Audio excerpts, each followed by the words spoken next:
is up. Off you go.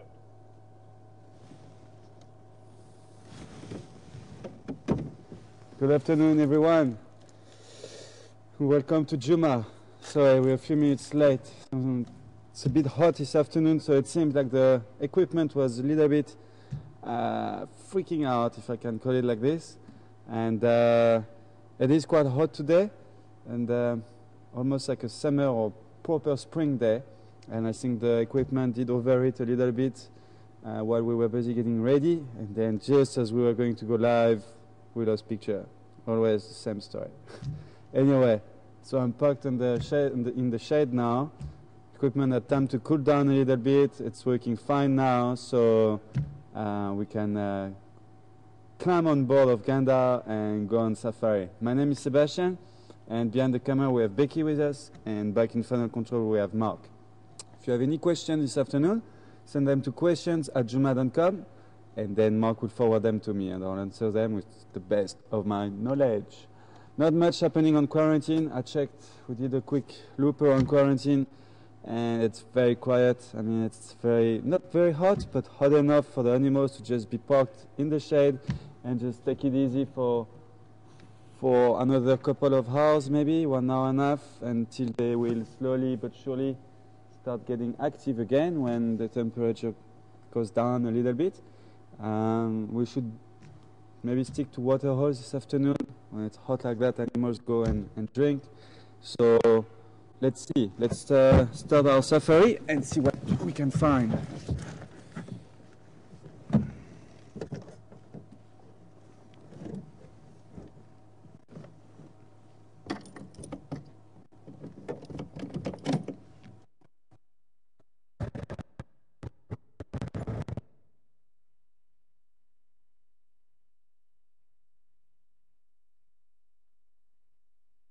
Well, it's fine at the back.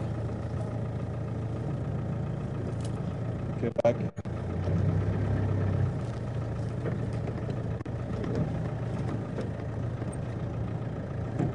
Well, it shouldn't. We're on quarantine.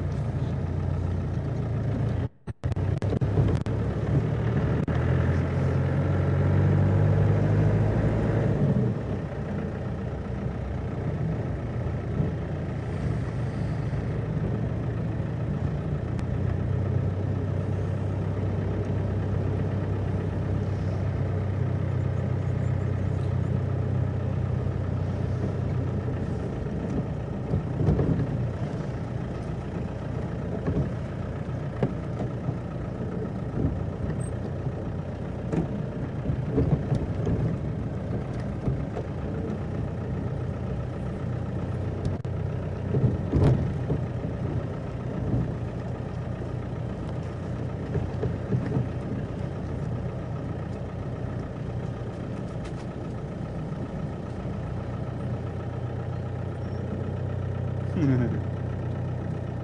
the mongoose lying on the ground in the grass, like, they don't see me, they don't see me. And then I stopped and she realized that we could see her, she just ran away.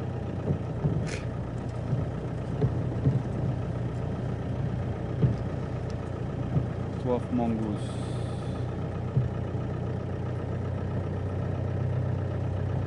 All running away now. Skittish.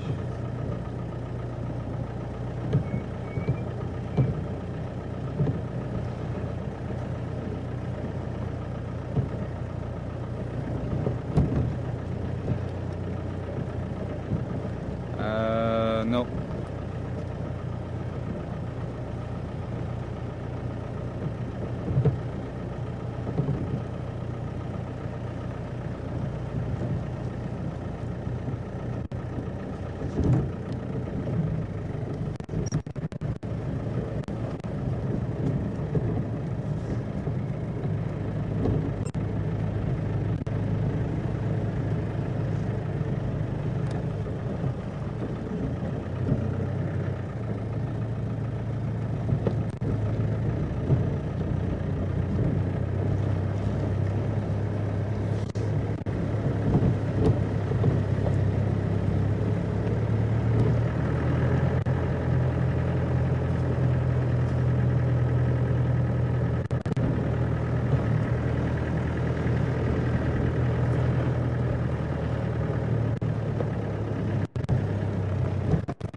So this morning, just after we closed the drive, I heard from, I think it was Graham on the radio, that Kerula has been spotted by the gate.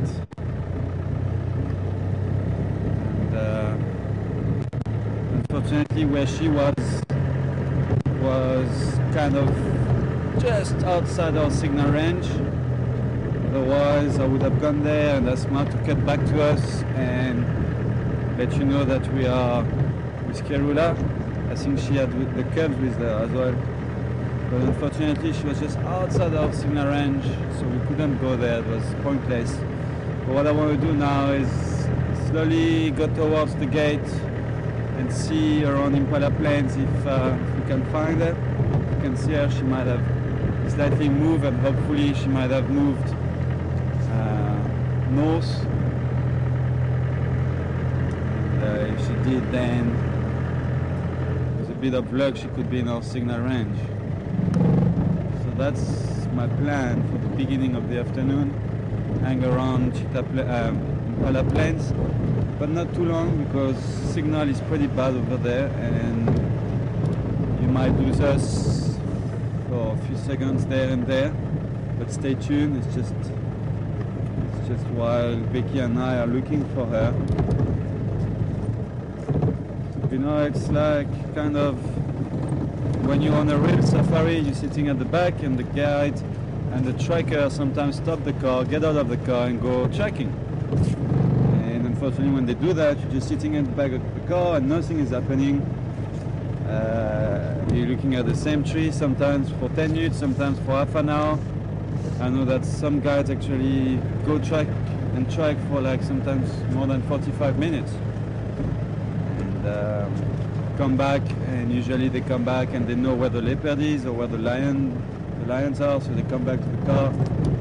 The guests have been waiting, but not for no reason, because at least when the guide and the trackers come back, then they can take them straight to where the lions and the leopards are after a little bit of off-roading. Well, it's kind of the same on our side. We won't leave you for that long, but if you experience a bit of signal breakups, take it like that. It's because Becky and I are busy driving around a little bit, see if we can spot the Queen of Chuma.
conditions and getting mobile on Western Karula. Any update for me, please?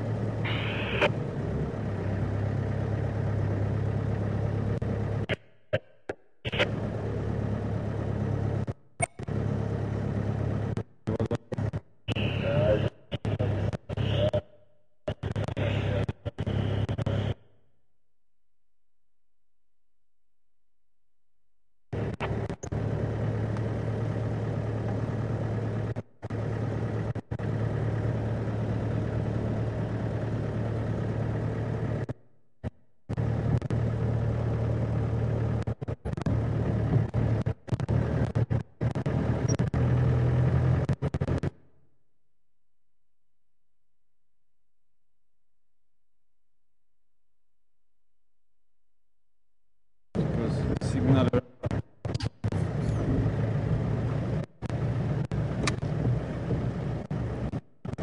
Yeah, I'm around Impala plane, that's why.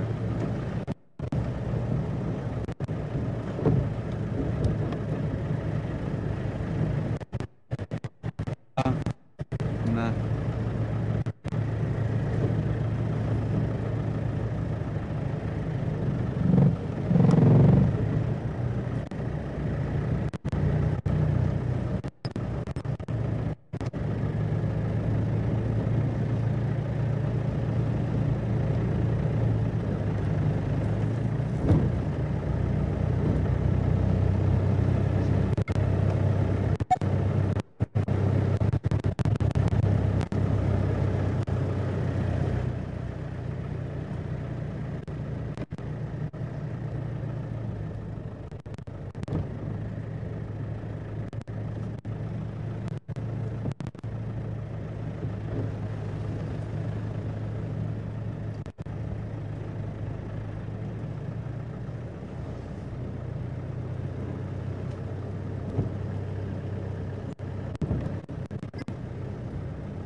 cheetahs and wild dogs here.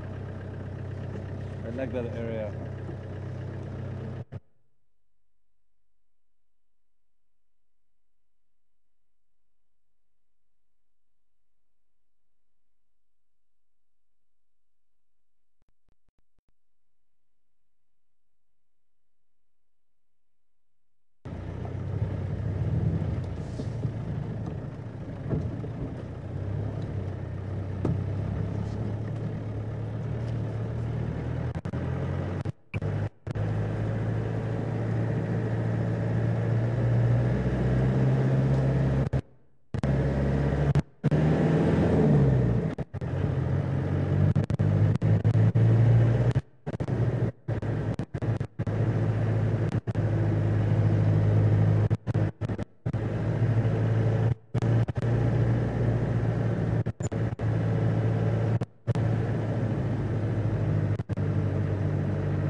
Alright, welcome back guys. I told you you were going to lose us for a little bit.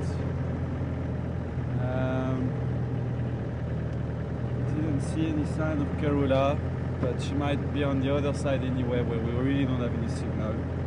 So I was just scratching a little bit around where we kind of have signal, because sometimes we lose signal, but if we stop the car we get signal back. Just in case she would have been there, it would have been worth it. But she doesn't look like she's around. Got some kudus over there, quite far in the bush though. I have a great visual of them from here. Unless I find an opening for Becky. Maybe through here. Do you have a visual for me, Becky? Yeah? They're in the shade. Like I said, this afternoon most of animals are going to be like that for another maybe how 1 hour and 1 hour and a half.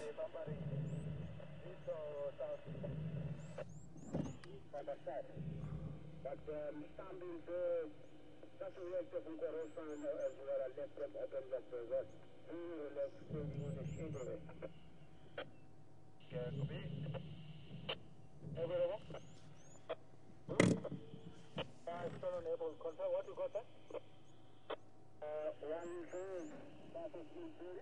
I left them Istanbul Cove, that was the Karula is that on the far trip. How many more than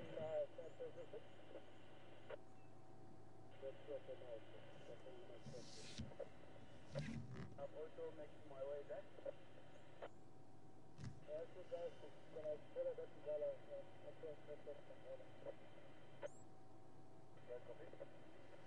Not a great visual, guys. Let's just carry on.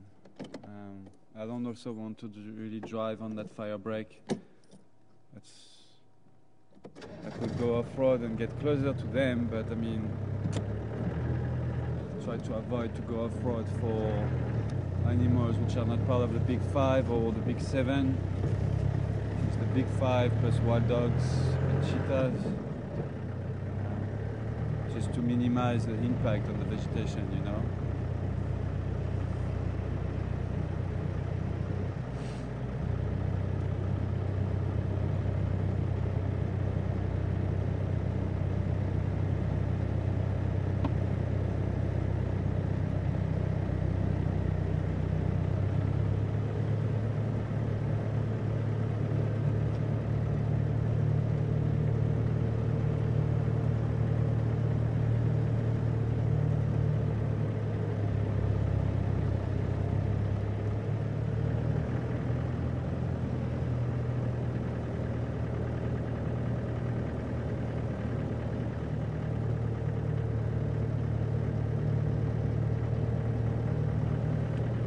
Florida. Good afternoon, Mary Jane. How are you doing?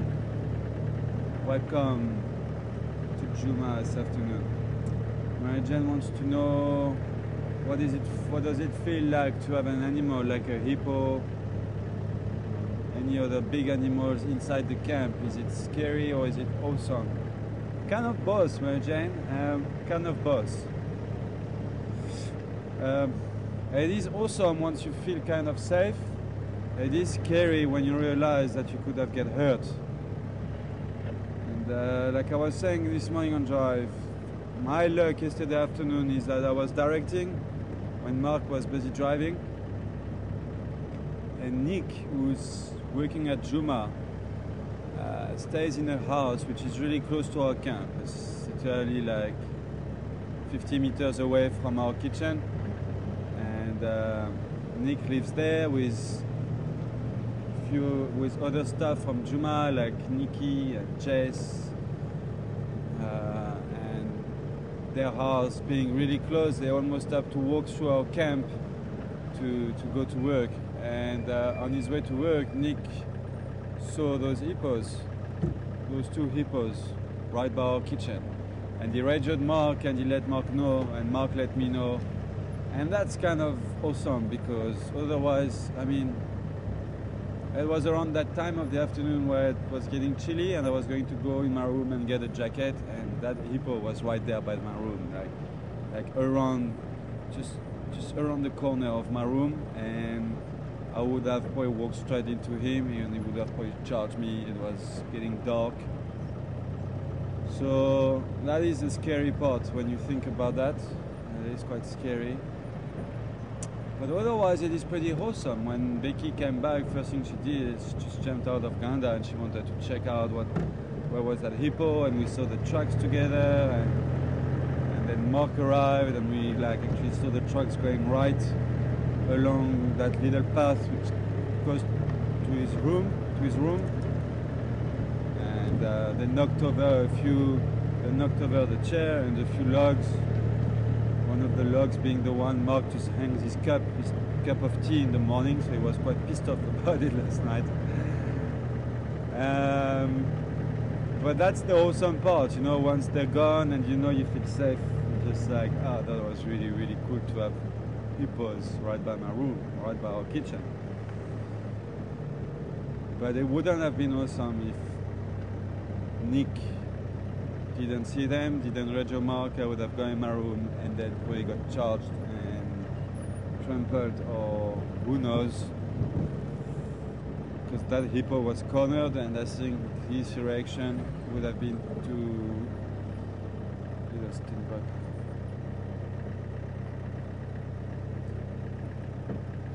You're gonna stay there, little Stinbok?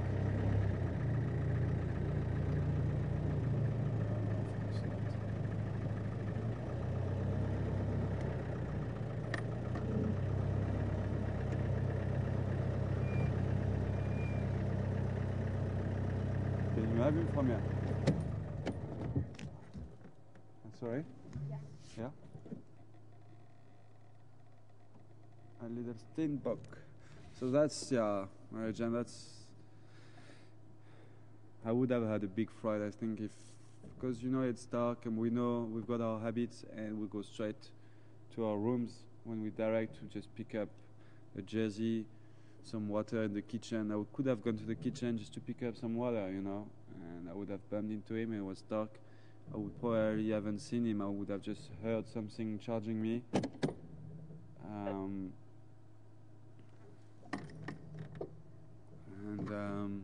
That's the scary part.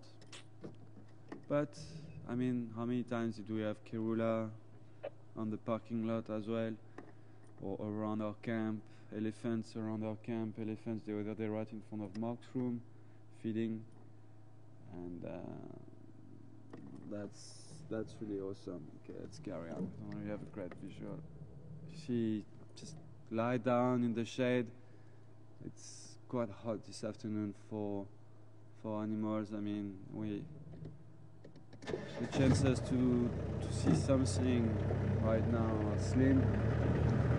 It's always worth driving around, but animals are definitely going to get a bit more active later on in the afternoon when the sun starts going down and temperatures slowly decrease.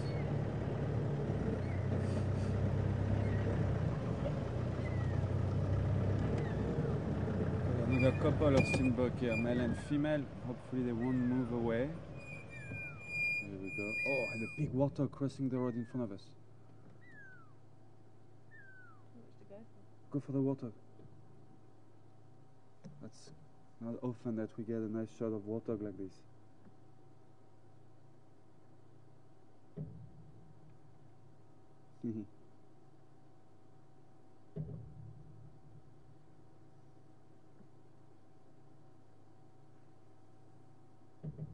And the steenboks are checking him out. Well, now they're fine. They were looking in this direction.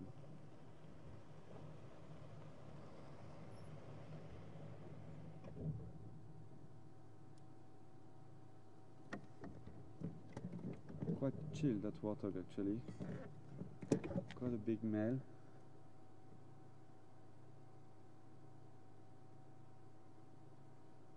Mr. Facocher. Mr. Pumba.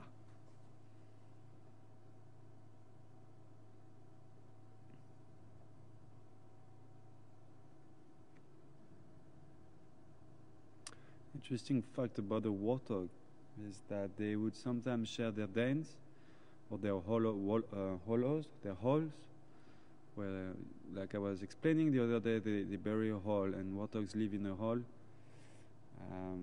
And they would sometimes share that hole with hyenas. Hyenas would live in close proximity to warthogs and sometimes sharing the same termite mound. And that's quite something. It's a very, very weird interspecific relationship to have a herbivore living right next to a hyena den without any problem. The only problem would be that sometimes, let me try to roll forward a little bit. You would find that the warthogs would sometimes go and kill the hyena pups. Unfortunately, it has been seen that hyena pups were found dead in front of the den because of a big warthog that came and killed them when they tried to get out of the den and explore the den a little bit, or explore the outside of the den. But lots of books talk about that kind of very, very bizarre interspecific relationship between a warthog and hyenas, where they can live next to each other and share the same termite mound for a living.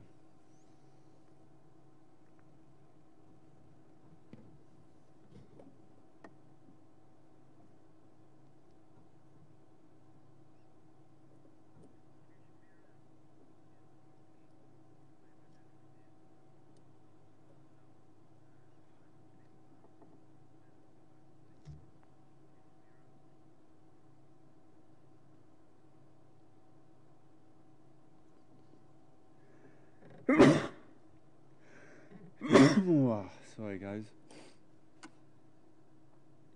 Kashmira, good afternoon to you. Kashmira wants to know what's my favorite animal and what animal do I like to spend time with. Well, at the moment I really enjoy spending time with the hyenas. I wouldn't say they're my favorite animal, even though they could become so, because they're really interesting. And I think once you get to know an animal and its behavior, and then you can almost put it in your favorite list.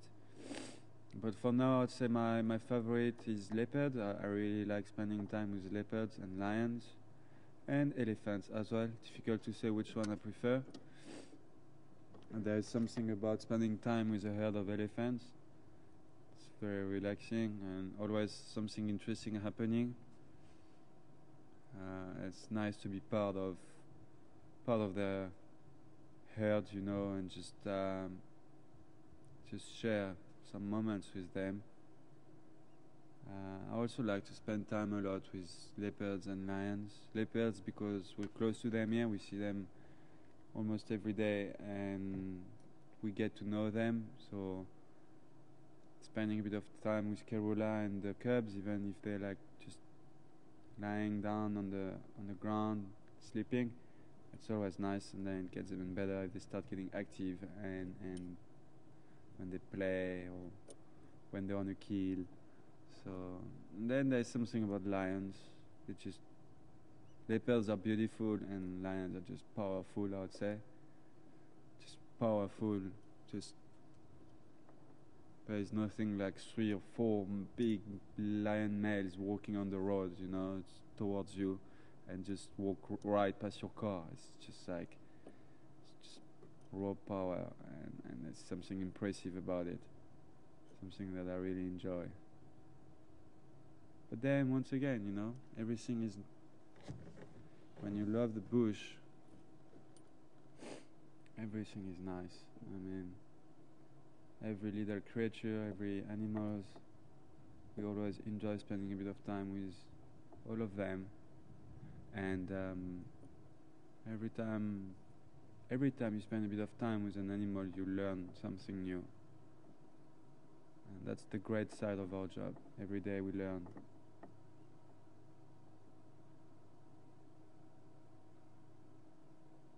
There's so much to learn out there. It's the beauty of it. If you become like, you think you know everything and you become blasé, then I think it's time for you to move on, maybe change career, do something else. Because you're wrong and something will happen to you anyway. You will, people who get too confident with animals, usually that's when accident happen. Elephant charge or lions attacks, leopards attacks usually happen to people who have been in the bush for a long time, who are now too confident. It's like when you ride a motorbike, you know, the first time, the first 6 months, first year, you're like very careful and okay, let's carry on. And you just very careful with everything, and then you get confident after a year. And now you like start taking some risks and speeding up, and trying a few things on the road, and bam, boom, you just fall and hurt yourself. Confidence is good, but too much confidence is not good. And here in the bush, I think it's not good at all. And then you also get some people who get blasé. Some guys out there who just drive and they won't even show impalas or zebras to their guests, you know. That's also not nice. Just because they're tired to see them every day doesn't mean that the guests who are paying a lot of money to be here don't want to see them. And it's the same with you out there. That's why every time we can stop for little things like even steenbugs, warthogs, we do it because it's always enjoyable to watch it. So Kashmira, leopards, lions, elephants. I can't give you one, it's 3, sorry, but 3 are my favorites, and these are the ones I really enjoy spending time with. And hyenas now. Hyenas at the den like we have at the moment, it's just really nice actually. I'd almost say it goes on top of my list at the moment. It's really enjoyable.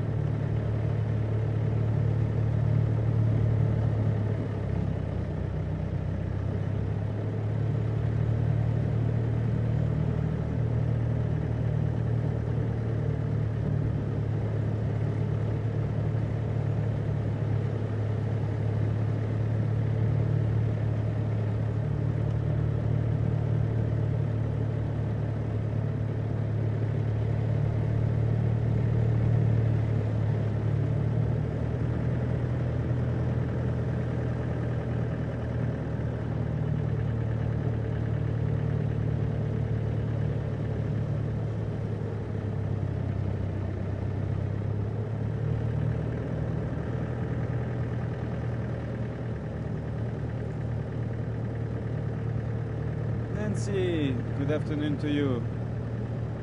Nancy and the Pondies want to know a bit about the ditch this morning. Well, to cut the story short, I thought the Ganda would go through that ditch, and then as I put the first front 2 wheels in, I realized, nah, I'm gonna get stuck in there. So I tried to reverse, but it was too late. I was already in the ditch.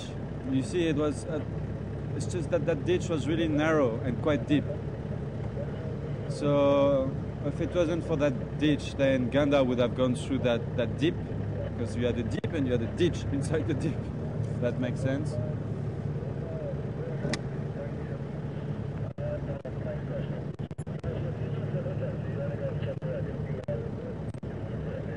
Sorry guys, just listen to the radio quickly.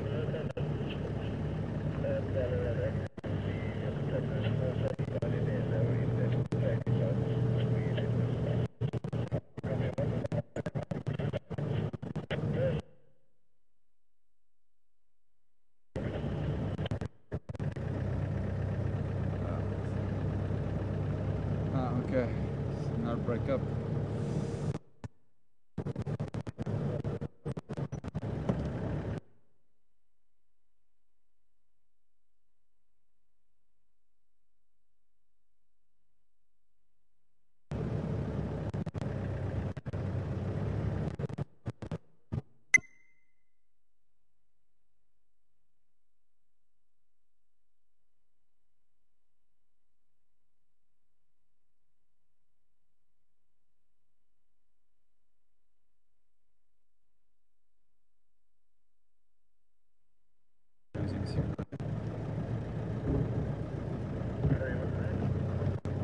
No, I'm saying maybe losing signal because where I was on Gary cut line close to that big dip, and maybe losing signal there. I don't know.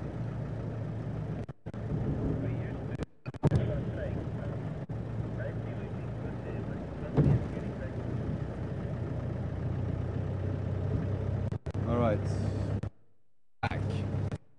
Bit of signal break up there. So, who was that question? What was that question? Who was that question? From Nancy. Okay, Nancy. Yeah, just wait for a minute. Then I'm back on your question, Nancy, so that you can hear me. Because I still see that.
Oh, big echo. Good afternoon, everyone.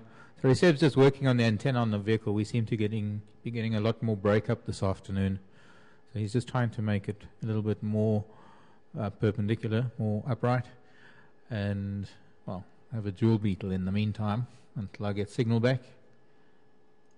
And I'm going to see if I can find some other photographs to include in our repertoire photos that we've been showing you. And I'm going to see if we can get signal back for you as soon as possible.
Alright guys, welcome back.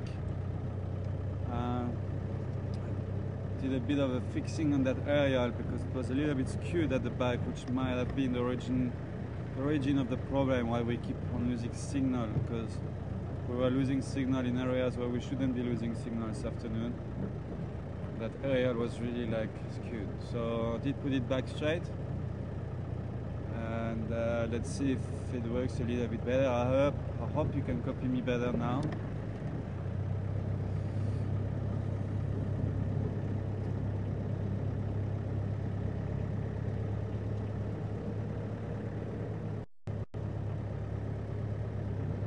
I was busy answering you, Nancy, about what happened this morning with Ganda, and I was saying the front wheel got stuck. I went down into a deep, and then I underestimated the ditch, and when I got the two front tires in the ditch, then I was like, I'm not gonna make it. So I tried to reverse, but it was too late, so then I tried to go forward.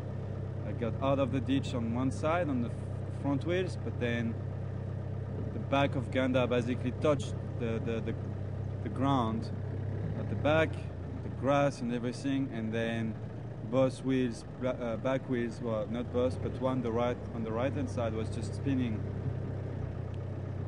by itself, like couldn't grip anything. So first we tried to just quickly put a big log and a few rocks to give that tire a bit of a grip to get us out, but it didn't work. So then we decided to just jack up the car so that we could just put a lot of things, rocks and logs under that tire, so that when we put the jack down, when we put the car down again, then the suspension of the tire would be fine, and the tire would have a nice grip on the rocks and everything to take us out. And took us some time to do that, just to find rocks and everything, logs, and that worked. Put the car in diff lock and first gear, and out of there. So that's kind of what happened this morning. It was a bit of a big ditch, and I overestimated Ganda and underestimated the ditch, and got a little bit stuck there. Got a nice dazzle of zebras in front of us, with one gnu, oh no, two gnus. Gnu. Wildebeest.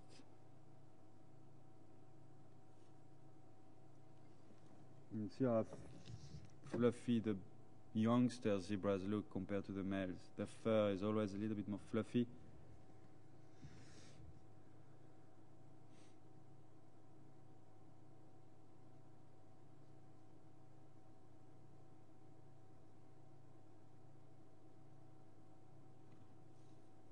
Quite interesting, the patterns on the zebras. Zebras don't have color vision. They see in black and white, and like most predators do. So that's why their patterns, white and black, white with black stripes, work so well as an anti-predation or as a mechanism, defense mechanism. And because predators just get confused when they see a whole herd of zebras being together, they can't really separate an individual from another one. And that's why you will barely or seldomly see one zebra by itself. They're usually in a herd, or you can't call it a herd for zebras. It's called a dazzle, D-A-Z-Z-L-E, dazzle of zebras. And during the mating season, then it's called a harem. And it's a strict harem with one male, a dominant male, who will have some females, maybe up to 6. After 6, it's difficult for the male to manage them because he needs to keep them, and he keeps those 6 females with him because they're in oestrus, and he wants to mate with them. And up to 6 females, after 6 females, it starts getting difficult for the male to keep them together and make sure that they don't leave his territory, or that another male doesn't come into the territory and steal one of his females. And that's a pure harem. A lot of people get confused and think that all herbivores out there have a harem structure, but the zebras is the one who's got the pure harem structure. Impalas and kudus don't really have a harem. It's a herd, and it's not only one male with many females. It works differently during the mating seasons for those herbivores. And to come back on what I was saying about the patterns on the zebras, it's also interesting to know that obviously every individuals will have different patterns on their coat, on their fur, but also the patterns will be different from one side to another one. And usually you can identify zebras from the patterns that they have on their forehead, so patterns going from between the ears all the way down to the nose. They're usually quite different from one individual to another one, and also around the shoulders. And that's how babies recognize their moms after they get born. There is a smell connection, obviously. They can recognize their moms by the smell, but also by the patterns. And baby will use the patterns of on the forehead of the mom and also on the shoulder, because that's what he sees most of the time, and that's the patterns he will use to always recognize his or her mom. This is the Burchell zebra, and maybe you won't see it too well on the baby that we're looking at the moment, unless he turns around and shows us his rump. But Burchell zebra also have like a brown layer between the two black layers, so it's white coat with black stripes, and then between the black stripes there is a brown kind of brownish stripe, which a lot of people think that they are dirty. They're not like nicely white, but this is got nothing to do with how clean they are. It's just stripes, brownish stripes that are there between the black stripes. And the black stripes have also a lot of capillaries underneath. Under the black stripes, you'll find lots of capillaries to just cool down. Obviously, the white stripes get less hot than the black stripes. Black always attracts heat, and the black stripes on the zebras would be cooled down by a dense system of capillaries underneath the skin. And that's kind of what creates a flow or cooling system on the zebra's coat. Black stripe being quite hot but cooling down, and the white stripe being slightly cooler, then it creates kind of a breeze or wind, you would call it a wind, going down on the zebra's body. And this is kind of what they use as their cooling system. Let me maybe try to go a little bit forward, see if we can see them a little bit better. Sun is not really with us. It's going to be unless we go and see this one on the left there. This one should have a nice light on him or on her. I'm not too sure yet if it's a male or a female.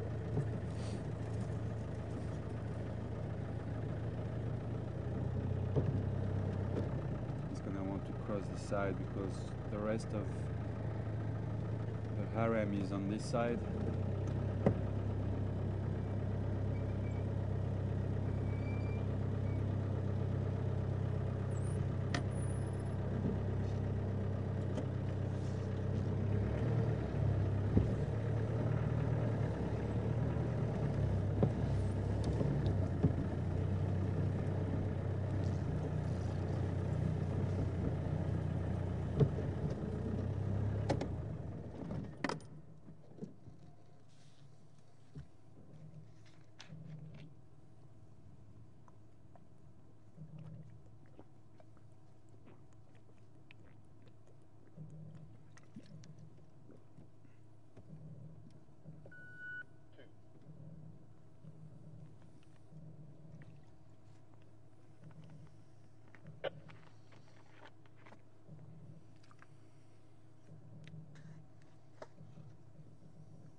Beautiful animals, zebras.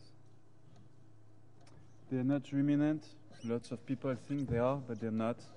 They're pretty much like our horses, unless that, except that you can't really ride them. People have tried in the past, but their backs are a bit too weak, so they're not good for riding and labor work, working on farms and things like that. You can't really use them as you would use horses. They're non-ruminants, but they've got a very, very good digestive system. Actually, a better digestive system almost than ruminants. They're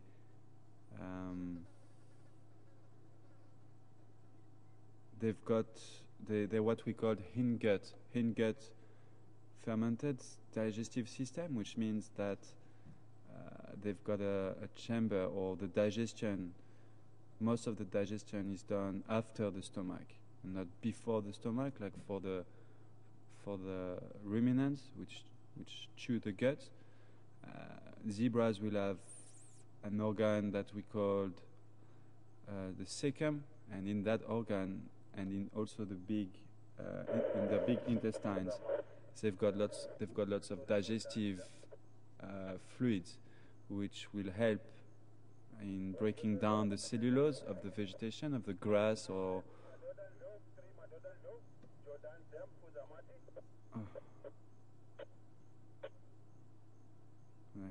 it's not in our property, unfortunately. And that's why they look so bloated also, because in that chamber, which is so after the stomach, which is called the cecum, C-E-A-E-C-U-M,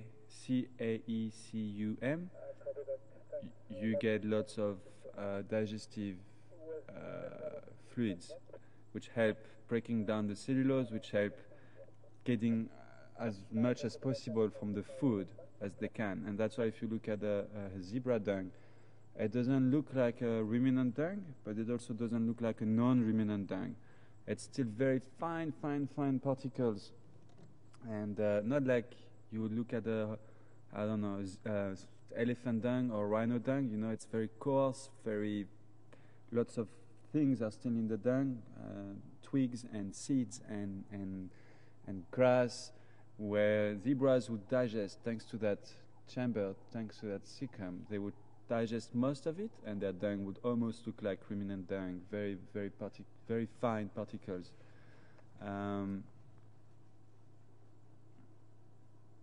And that's why they look also so bloated. Lots of people ask, but why do they look so bloated? And they've got such a big stomach compared to other herbivores. And this is why. This is because of that digestive system that they have, which is different than the other herbivores. It's typical of the zebras.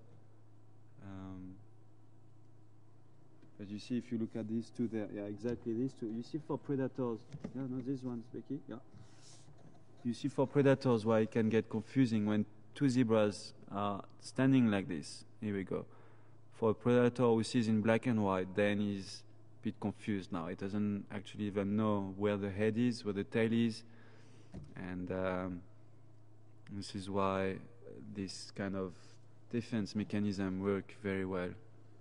Unfortunately, the downside of it is that it attracts a lot of flies, because it's black and white, and flies are attracted by that, and that's why you would see that zebras swing their tails much more than other herbivores as well, because they've got lots of more flies on their coat.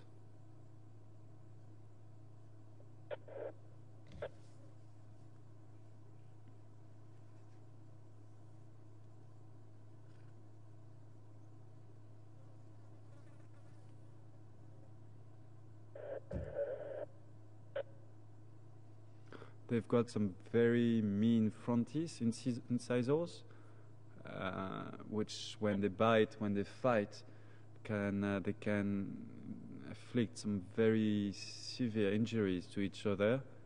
A zebra bite is quite something, and you find sometimes a zebra with a big wound on his rump or on his neck, and that's due to another stallion who might have beat him.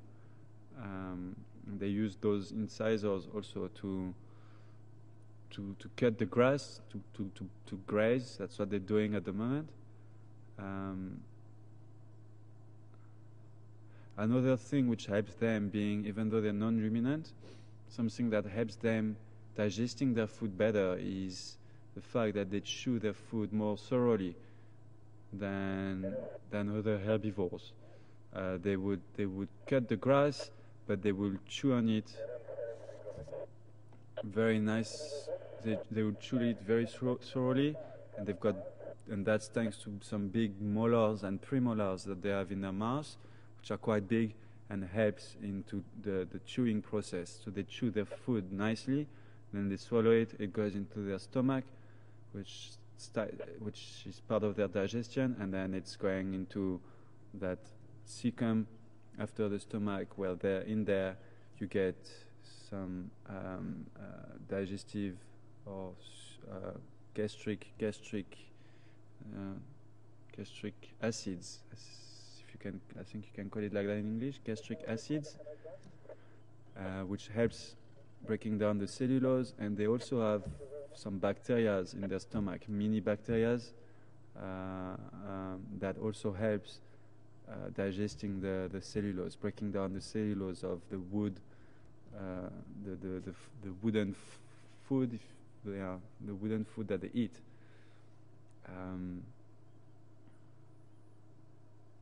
Something interesting is actually babies or foals when they're going to wean, when they're ready to be independent. After a few months old, around 6-7 months old, they would start eating adult dungs, because inside the adult dungs there are lots of bacteria that those babies will need to have inside their stomach or inside their cecum to be able to digest the food properly, or to have the right equipment, if I can call it like that, to have the right equipment for good digestion.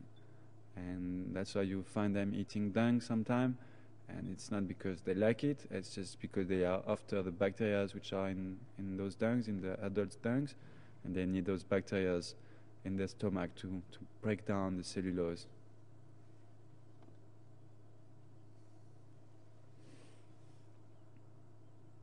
Very interesting. See, it's first it's a beautiful animal, and then if you just stop and spend a bit of time with them, listen to them, and if you just study a little bit about them, they are really interesting. Like every single animals out there in the bush. It's just a matter of being curious, and that's what you guys are out there watching our safaris. You want to learn and you want to know everything about those animals. And for Mark and myself and Tara, it's a pleasure to be able to share the knowledge we have about those animals with you. It's not just an herbivore with white and black stripes. It's more than that. It's lots of interesting facts about them. The sun is going down now, slowly. The light is getting a bit better, and temperature is also starting to cool down. And hopefully we'll find some nice game on the rest of our drive.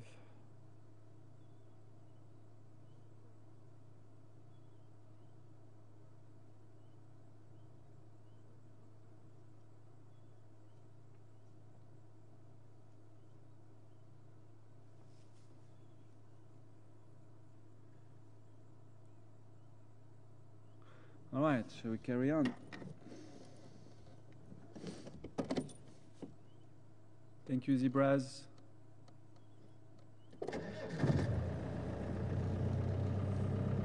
Zebras fought a lot as well. And if you come on safari, you might sometimes hear them fighting. Very close to a human fought, but louder. And that's also due to their digestive system again, like I was explaining, in that chamber, in that cecum, lots of air, gas, and obviously that needs to come out at some stage. And when zebras have, when they get a fright or when they run, then you might hear them farting. It's quite funny. Farting animals. I've heard them a few times in Kruger and a few times here on quarantine. I remember one morning on my way to work last year when we used to stay at Inga's, which is a house 500 meters away from the camp. One morning there is basically a short way to get to camp or a long way, and I like taking the long way and see what's on quarantine. And it was early morning, I was going to be on camera that morning, and there were a few zebras on quarantine, chilling, and I stopped the car. I was quite early. It was quite early in the morning, so I had my time, I could take my time, and I stopped the car and looked at them. They were really close to the road, and stayed there for a few minutes, and then one of them, they were actually lying down, then one of them stood up and started walking away from me, and every step that he was making, one thought would come out. And that put me in a very good mood for the rest of the day. I had such a good laugh in my car by myself, and I was early. It was maybe 5 o'clock in the morning or 5:15, and that zebra just made me laugh a lot in my car. Nothing like a good laugh before going to work. And everyone always laughs at farts. There's something about farting, and I'm not going to talk about it for long periods of time. Becky is already laughing in the back. There's something about farting. I don't know why. People always laugh at farts. I mean, if that GNU farts right now, I'm sorry, I'm going to laugh a lot. And so is Becky. And yeah, I don't know why. It's just something. It's someone farts, you have to laugh. It's when you're a kid at the back of the classroom and a friend of yours just farts, you try to control it, but it couldn't control it 100% and came out, and then everyone is just laughing in the classroom. It's funny when it's not you, it's funny when it's your friends. But when it's you, you just blush and put your head between your knees, and you would like everyone to just forget about you at that time. But no, they all turn around, look at you, and laugh at you. So did I that morning. I laughed at that zebra. Anyway, let's carry on, guys. Temperatures are getting better. Let's drive around and see if we can bump into something nice. Not that this is not nice. This is nice. Everything is nice. Especially in that light. It's really, really.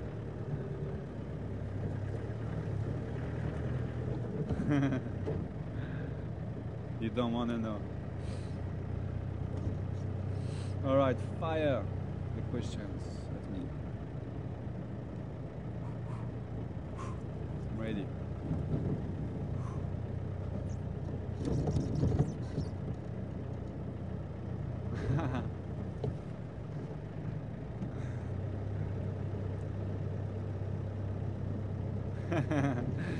Yeah. So who was that from? Brent. Nice one, Brent. Well, it's a pity we're not with the zebras anymore, but Brent wanted Becky to put the camera in black and white so that they could see how predators look, or what's the vision like for predators when they look at zebras. But Brent, you can just desaturate the colors on your monitor, on your computer, or on your TV, and you'll be able to watch in black and white. But okay, next time if we stop for zebras, is there a way we can do that on the camera, Becky? I'm thinking now. I think there is a setting where we can go black and white. That's a good point, Brian. Maybe next time we stop for zebras, if I'm talking about lions, how lions see them, then we'll put it in black and white.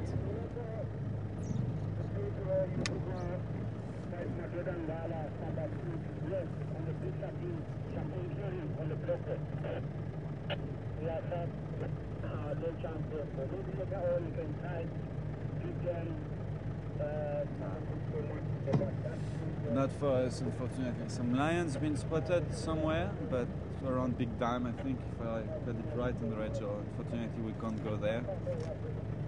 But who knows? They might come our way overnight, and we might have them tomorrow. Mark seems to be pretty lucky with lions at the moment.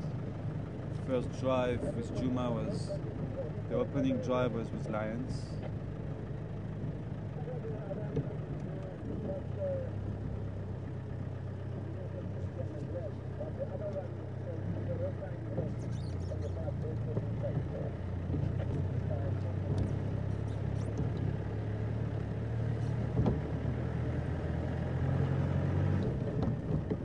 Heather, eh? It's from Heather. Heather. Heather. Good afternoon, Heather. In Feather, Heather, thank you. Heather. Heather from where from Mark? From Maine. Welcome on board, Heather.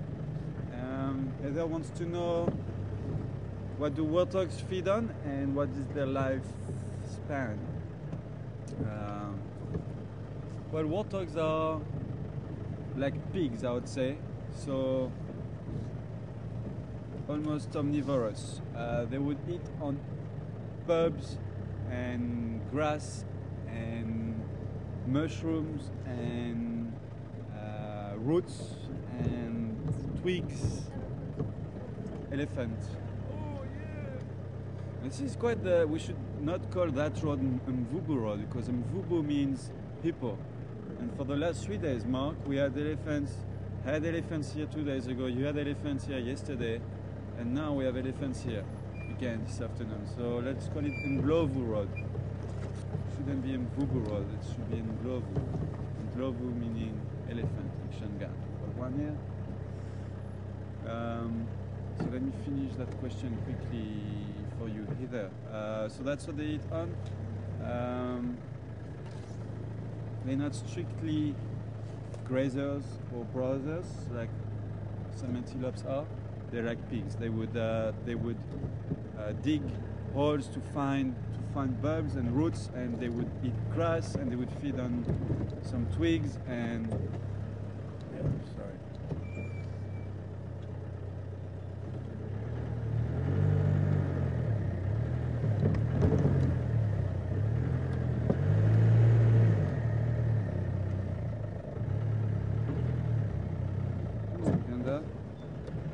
What is wrong with you today?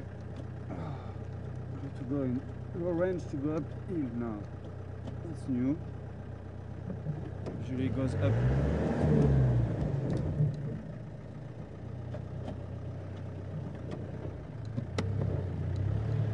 It usually goes fine up that ditch. Don't have to go in low range for it. But this afternoon, Ganda is tired. We've got a few elephants here on the right hand side, but I won't go there because the light is better in front of us. We'll see, I'm sure there are some more elephants around there. Yeah, there we go. There's one here.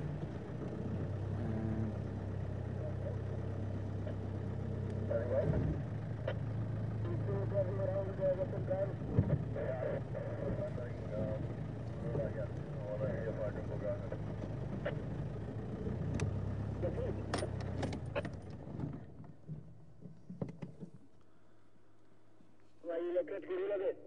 No, negative. I'm still landing here. I'm still looking for it. Good, no problem. Stations of Schlamberg and Love on Vubu Road.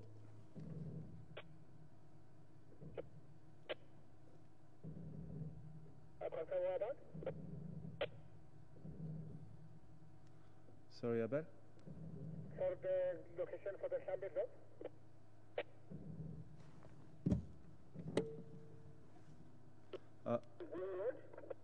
Yeah, I copy you, Abel. Just the beginning of Mvubu Road, north of Garidam. Okay, copy that, thank you.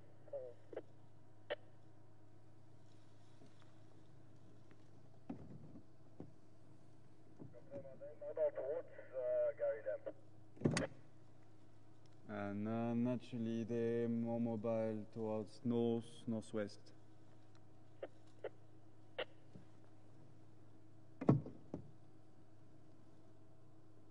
All right, and so yeah, let's go back to ether. That's the diet, and then lifespan. So, good one. Not too sure. Lifespan of a warthogs. I would suggest, I would suppose around 15 years old, 10, 15 years old. Ether. So yeah, here we go.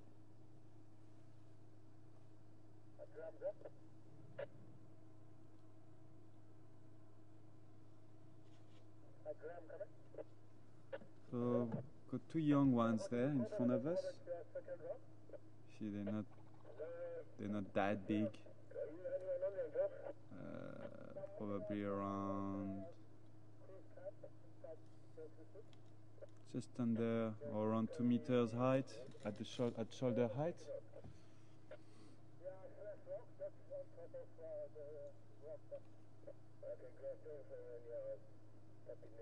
This one just in front of us got just a very small tuft of hair at the end at the tip of its tail.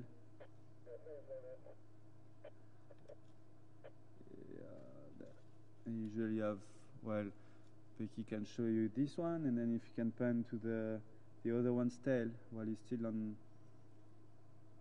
showing his profile, you will see the difference. And yeah, you see this one. This one's got a normal tail, a lot of hair at the tip of it. The other one doesn't. Could have had an encounter with lions, possibly, but it's not cut off. It's just missing some hair, missing a bit of hair.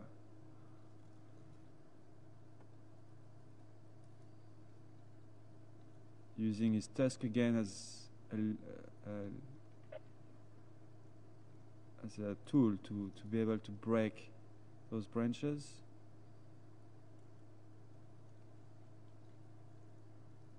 Using his tusk as a lever.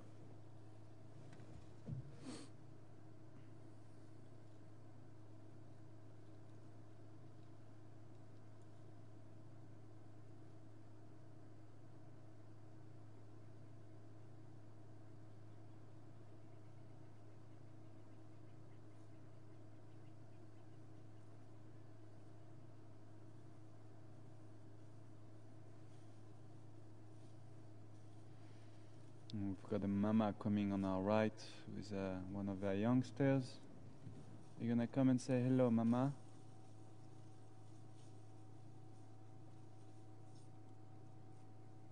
It looks like the one who's got the tip of her trunk cut off. Probably got caught in the snares, unfortunately. We've seen that female before, if that's her. I'm not too sure yet. Yeah, it looks like, yeah. If you have a close look at her trunk, you see that the tip of her trunk is cut off. You see now, up. Might have got caught in a snare quite a while ago. It's very, it's healed now, and beautiful. Well, I'm sorry, not the trunk. I was looking at her head. Because of the light, her eyes, her left eye was just shining. It's like beautiful brown color. Very, very pretty. Yeah, there you go. Got beautiful eyes, miss. Yes, you do. Hello. Hello.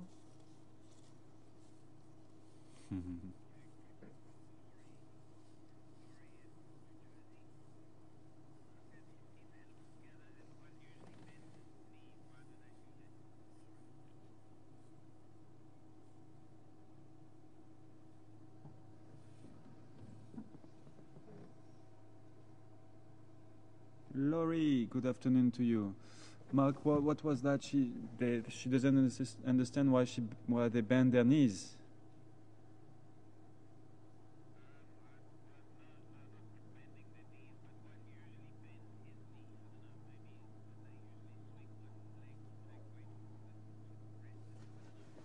Okay. if we understood your question right, you asking why sometimes elephants just. Sorry guys, I'm being called on the radio. Yeah, standing by.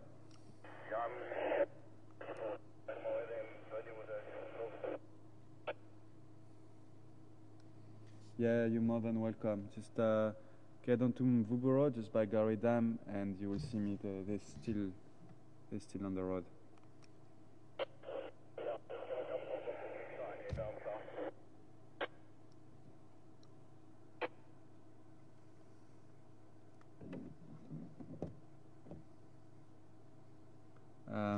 All right, yeah, sorry, Laurie. So why do they bend their knees or lift up their legs? I think you mean when they swing their leg, maybe, and they sometimes do that to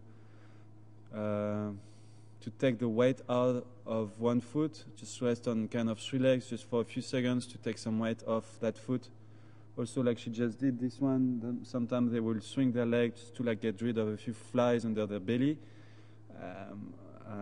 And also like scratch stuff on the ground, like to get access to some roots. So I'm not too sure if that was your question. If it was, then I hope I answered it. So as maybe resend an email quickly to Mark, being a bit more specific about what you want to know about elephants bending their knees, swinging their legs.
Okay.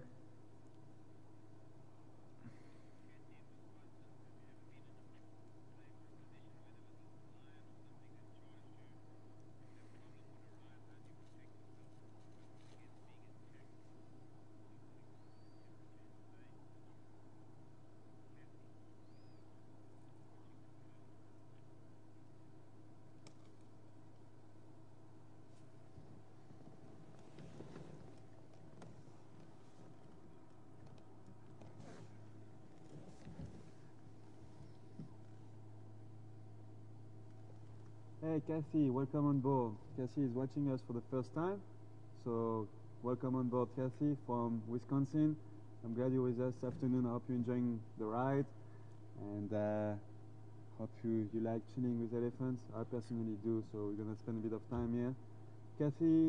Kathy would like to know if I've been in a situation where I've been attacked by a dangerous animal like lions or any other animals, and how would I react, how would I protect myself, and also Kathy wants to know what's the temperature like this afternoon. Well, Kathy, I'm just turning around because the sound is a bit better. If I turn around like this, I need to face the mic, unfortunately. We need to come up with a system with another mic there so that if I turn around, you guys can still hear me correctly. Otherwise, Mark's got to put the sound up in final control and then put it down again. It's not really practical. Kathy, this afternoon I think it was around a good 25 degrees. Huh, Becky? Yeah, it was warm. Yeah, it was quite warm. Probably a good 25 degrees this afternoon, Kathy. And animal-wise, I've never been charged or attacked by lions or leopards yet. I know it will happen one day. I've been charged by elephants, though. I've been charged by buffaloes in Kruger, and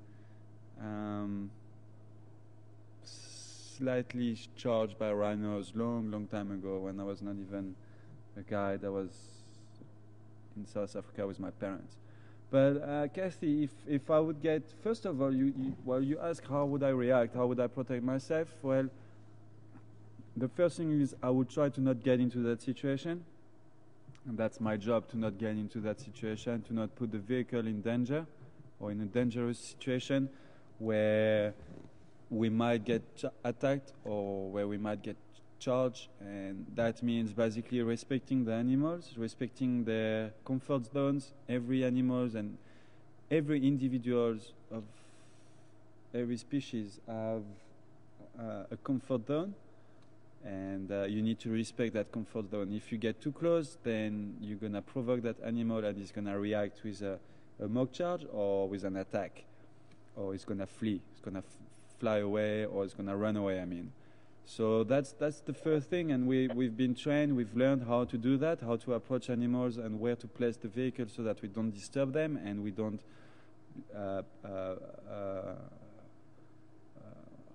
piss them off, if I can call it like that. So, first thing, here we go. I would be careful with that. I would always make sure I approach an animal in the right way, with the right approach. And then, second of all, it could happen that you approach an animal and you make a mistake, or you misjudged the animal, or maybe that animal is sick and you didn't see it, or is injured and you didn't see it, and he might just, next minute he might just turn around and charge you. Well, then, depending on how the charge is, Kathy, then sometimes you might not have to move the vehicle and just stand your ground and maybe shout and open your arms and make yourself look bigger in the vehicle. The vehicle already looks big. So the vehicle is already very intimidating for animals, and they would think twice before really charging or attacking the vehicle because they could hurt themselves, and they know that. And most of charges first are mock charges, where the animal is going to stop.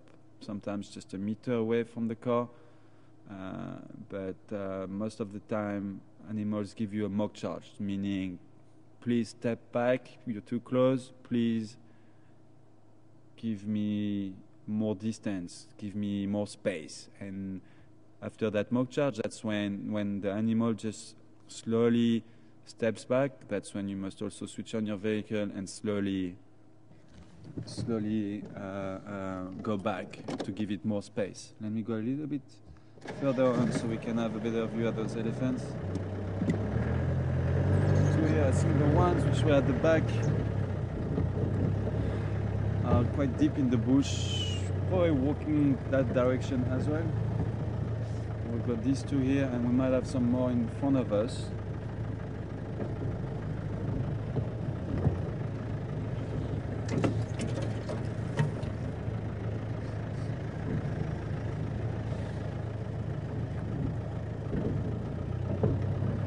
I just want to go a little bit forward, guys, just see what's ahead of us. If we've got more Ellies over there, or just have a quick look, see if we can find more Ellies that side. And if we can't, then we'll come back, spend a bit more time with these two, the mama and the baby. So yeah, Kathy, that's in an event of a lion charge. That's a different story. Could be quite bad, but once again, lions would usually just give you a mock charge and stop right by the vehicle, and that's when you need to stand your ground and then just switch on the car and reverse and give it more space. If it goes to the point where it does come after you inside the car, we jump in the car. We don't have any weapon to protect ourselves, and that's why we need to do our job really carefully. And sorry guys, yeah, standing by.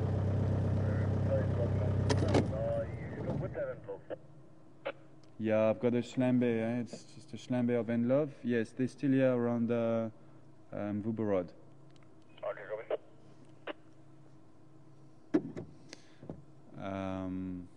Let's just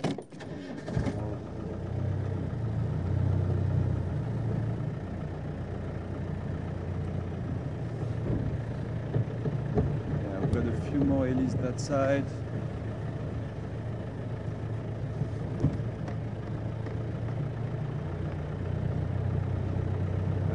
So we don't have any weapon to protect ourselves in the car, you can see. And if it's okay, little one, young bull, this one. In the situation where a lion or leopard would jump in the vehicle, then it would be quite bad. Once again, I would have to like probably stand up, open my arms, clap my hands, shout, make a lot of noise. But that's really not a situation you want to get in, and it never happened, and it never happened to us. It doesn't happen to any of the other guides working around here, because we just know what to do and how to approach animals to not get in a situation like that. And it's very important to read the signs and know about animal behavior. Look at how they're standing, how's their tail, how's their ears, depending on the position of the ears, depending on how they're flicking their tails, talking about lions here, and leopards, cats in general. Depending on ears and tail, these kind of signs shows you if the animal is comfortable with you or not. And if she shows you signs that it's not, then you must just slowly go back, give him more space, and then he will relax. And then if he gets relaxed, he might even come to you and check you out and slowly come. And we know what is like an animal, a predator which walks towards you, walk past the car, and you're not threatened. And we know if he's going or if he's not happy and he's not really walking towards the car to like check you out. He's walking towards the car to attack or to really check you out really closely. Like we know that, and we know what to do in these situations. And it's very important to know about signs and know how to read animals. You can see this elephant here, this young bull is really chilled, eating on that sweet thorn, that acacia in front of us. And I mean, if he would start trumpeting and shaking his head and give me a little mock charge, just a few steps, then that would mean, okay, I'm a bit too close, then I need to step back. With a young bull like that, I probably wouldn't even go back, because once again, he's a young bull, and I know that young bulls usually get to like kind of try to intimidate you. Doesn't mean they're going to charge you, they just try to like show off and be a bit more dominant than you, and they try to shake their head and see how you react. And actually, if you switch on the car and go back, they think that you're scared of them, and they will keep doing it. So for a young bull like that, I would really not be worried.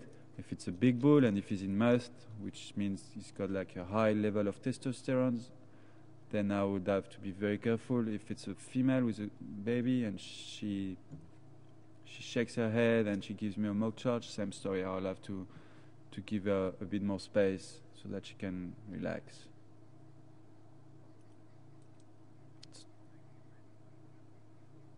All right.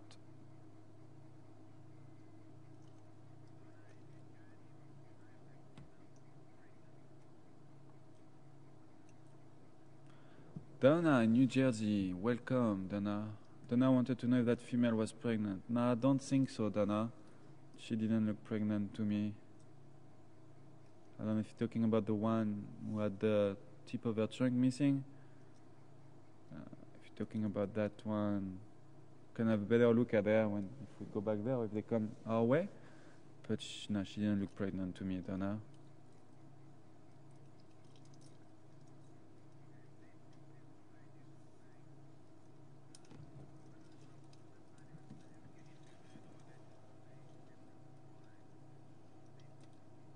Sorry, Mark, you're going to have to go with that one again.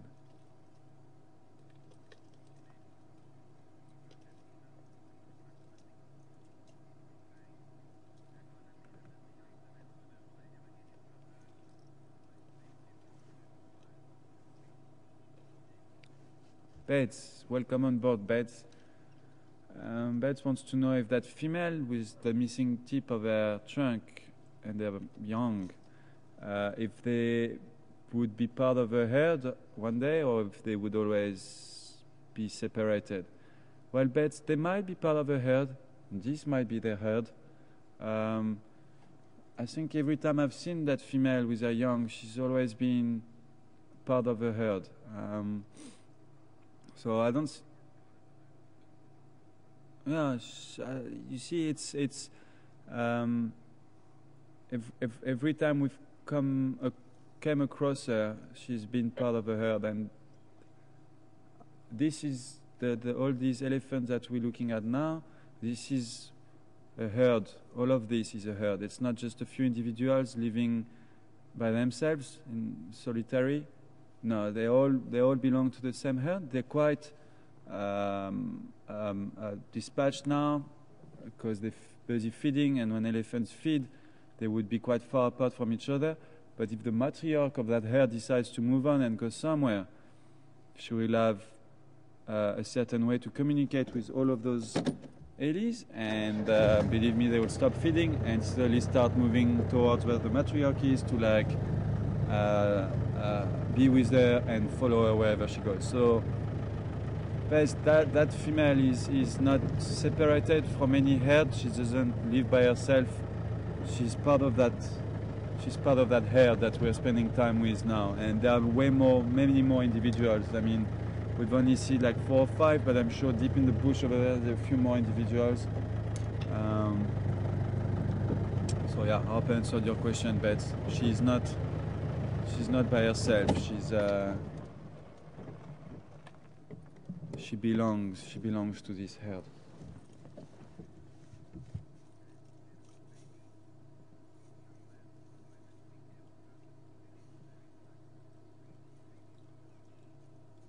Amy, afternoon to you, Amy.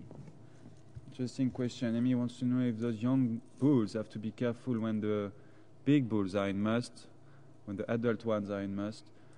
Yeah, they do. They have to be careful.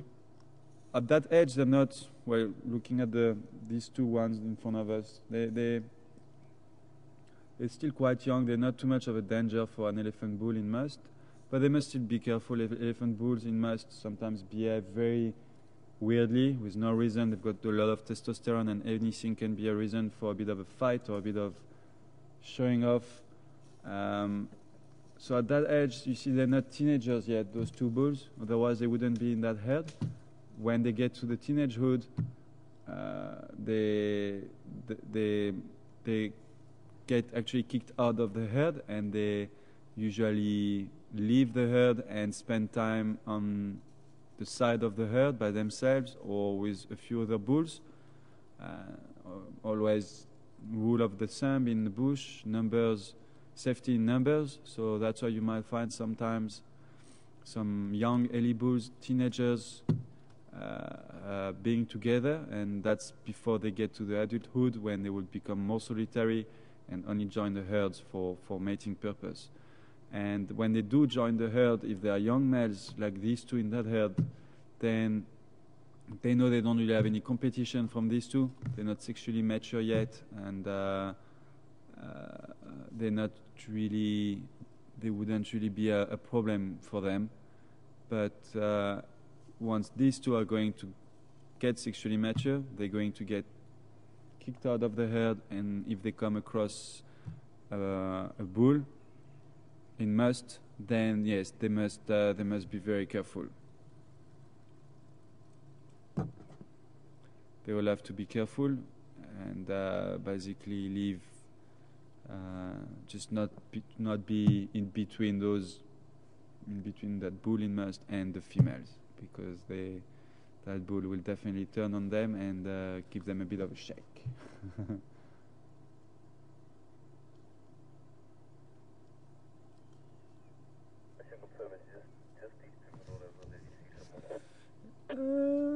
Any chance to see the sunset? We're quite low here, but we can try. If I go a little bit forward, maybe or maybe I might have to turn the vehicle around.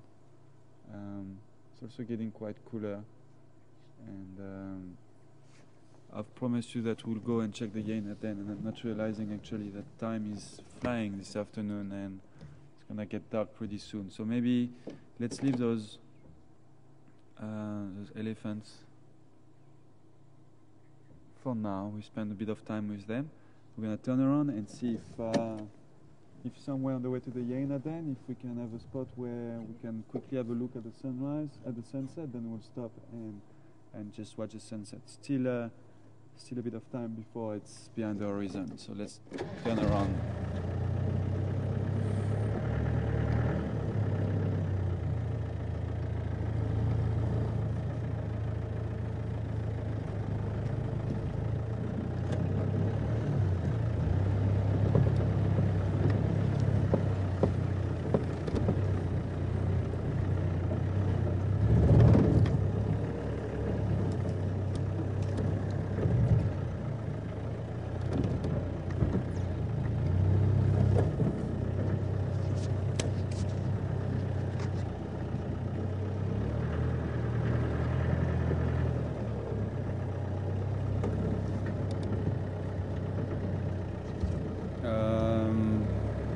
What happened to the giraffe at the damn camp?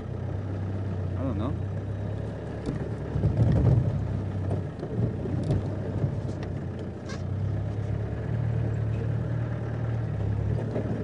Oh, okay. Yeah.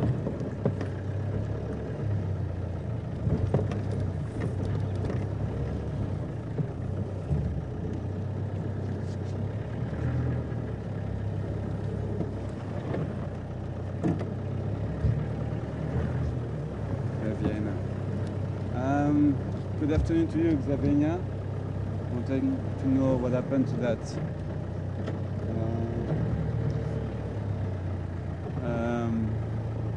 giraffe with a limp on the camera, Caridam camera.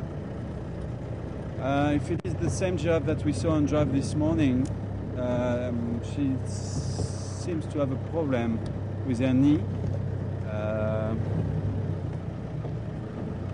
Trying to see if we can have a spot here for the sunset. That could give you a bit of a sunset. Yeah, we're not gonna get better than that because we're quite low. We don't have time to go somewhere. Becky can just maybe show you quickly. Let me park a bit better, Becky. Easier for you there. Just for a few seconds, just to show you the sun going down. Oh, it's not great though.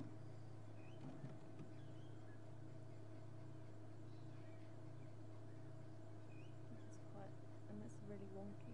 It is very wonky. It's not the best spot. It's not even that of a great sunset, guys, anyway. I mean, we had a beautiful sunrise. Don't really want to waste too much time trying to get a nice sunset. We're too low, so the horizon is too high. We've got too much trees on the way. We're not on the right place here for sunset, and it's not that of an epic sunset anyway. It's just there is no clouds. Clouds make very nice sunsets, and today there is no clouds, so it's just basically a big orange ball going down, and as soon as it's going to be behind the horizon, then it's going to start getting dark. First station leaving the Enlove, Steinberg Enlove on the Bugo Road, one Mova unlock.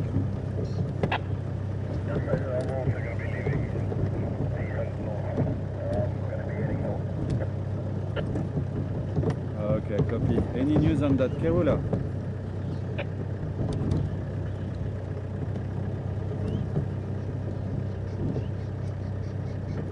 Have you heard anything about Kerula?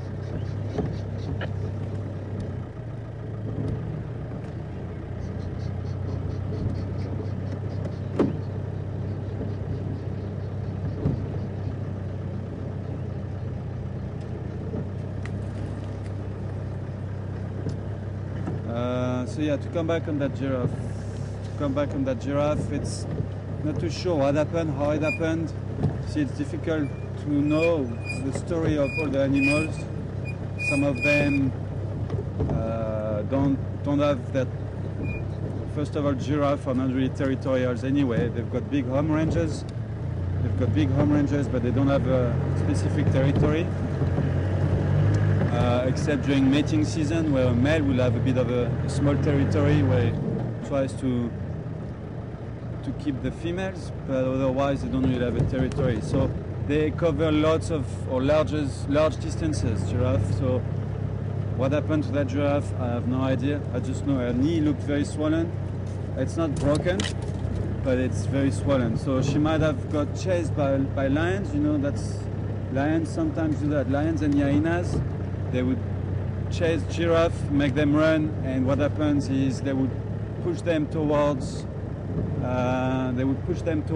the roads, because roads, especially tar roads, are slippery, and they tend to like slip and fall next to the roads, and that's why in Kruger National Park you find lots of kills along the roads, along the tar roads.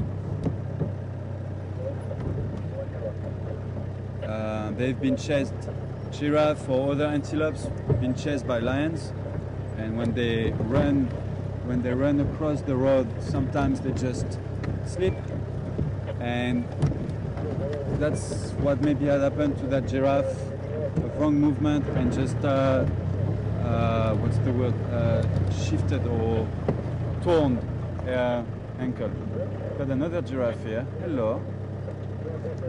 Looks like a bull to me.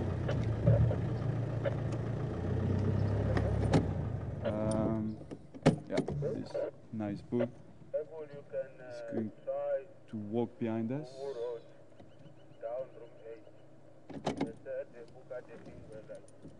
Can I reverse there, Becky? There's behind me.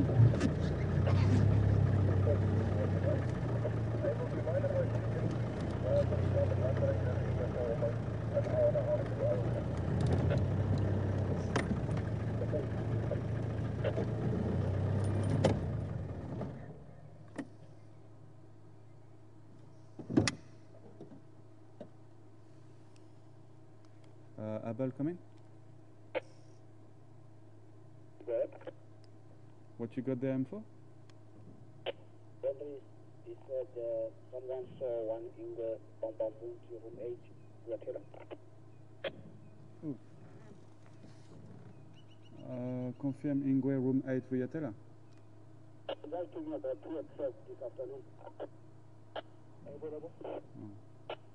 Good. Sounds like maybe we've got a leopard around there.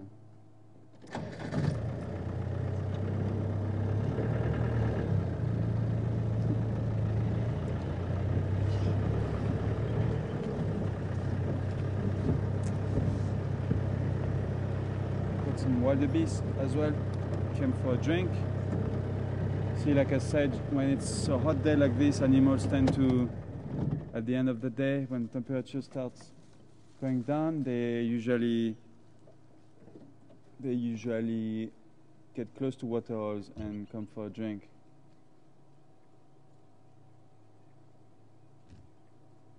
Where is room 8, Mark?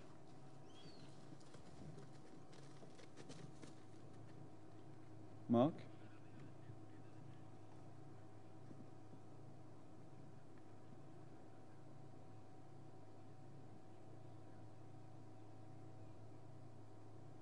Okay.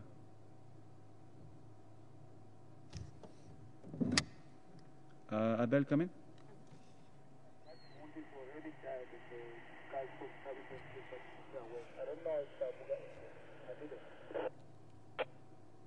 Okay, copy. Station at Bogart, Ingwe, come on.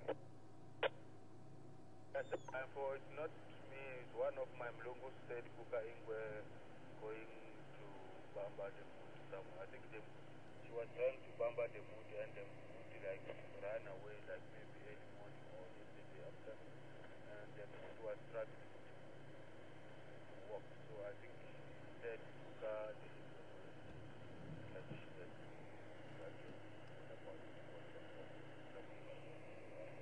Can't hear you, man. Speak up. Okay, copy. I didn't copy a word that was said there. What would be the best approach if anyone knows from the eastern side here?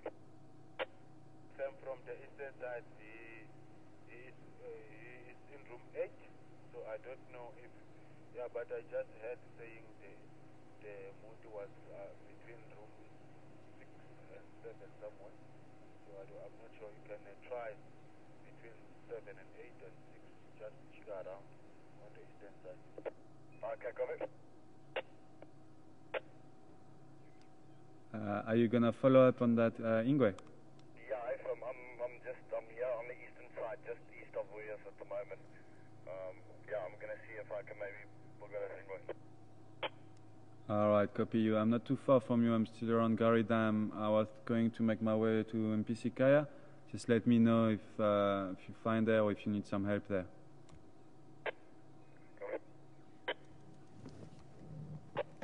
Alright, guys. From what I've heard on the radio, what happened is one of the guests at Vuyatela saw from his room that Kerula tried to kill a diker, and the diker might have run away. Kerula is still around, but there is no one there. There is a vehicle from Cheetah Plains that is going there.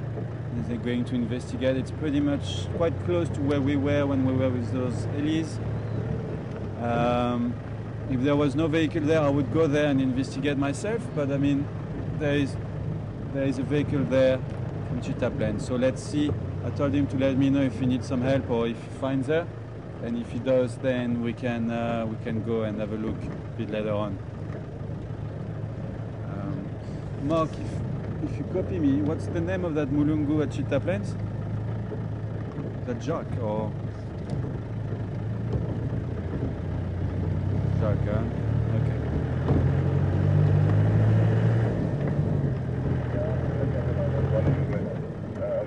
She's right here by the eastern gate. Looks like she's got a mile above her. Okay. Looks like he's got a. Jacques, come in. Standing by. So you got you got that Ingwe, you got Kerula. Yeah, I know. I've relocated on the Ingwe. She's at the eastern gate of Williams. All right. I'm by Gary Dam. Can I join you? Thank you. All right, Mark. Mark, if you can help me, eastern gate of Vuyatela. Must I go back on Mvubu Road? Yeah. Yeah, yeah. Yeah. All right, cool. I got that. Thanks, Mark. All right, guys, let's go and check it out. Jack from Cheetah Plains seems to have relocated Kerula by Juma Vuyatela Lodge. It's close to room 8, so we're gonna make our way over there and spend a bit of time with Kerula. Sounds like she's got a kill as well. Sounds like she's got an Impala kill. So let's go and check it out, guys. Woohoo! Leopard, leopard, leopard, leopard.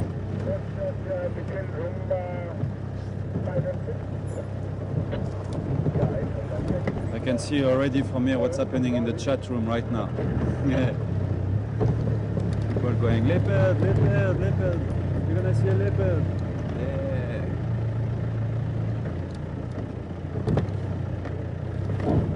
That's what happens when you spend too much time directing. And at the moment with Mark, we're directing every 2 days, so we know what happens in the chat rooms. Nothing wrong, guys. We enjoy it. I personally don't chat too much because my hands are most of the time full with dealing with questions or dealing with situations on the broadcasting side. But sometimes we just pop in there, say good hello, and change a few words with you. It's always nice. Either on Ustream or Wild Earth.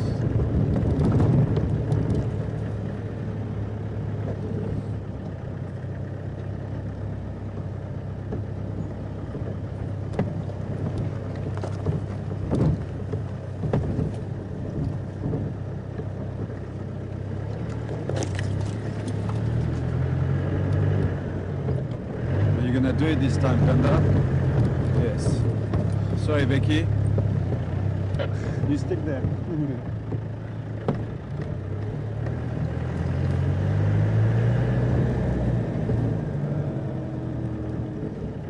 This one?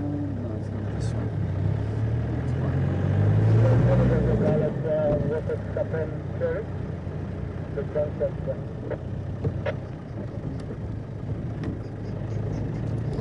So the funny thing is that guy from Cheetah Plains, I wasn't too sure about his name.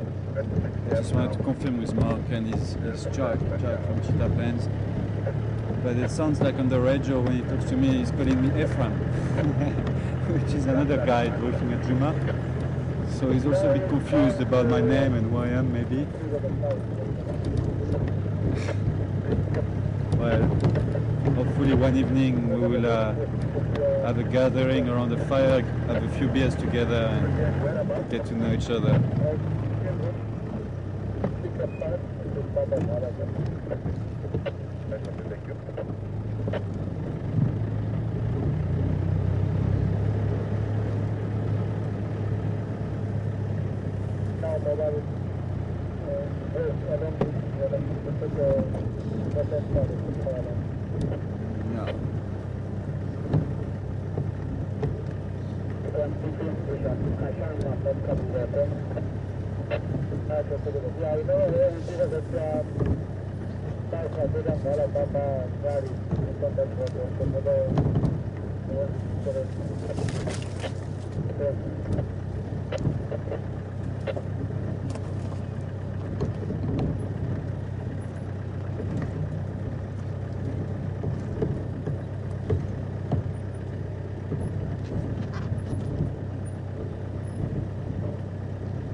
Yeah. No.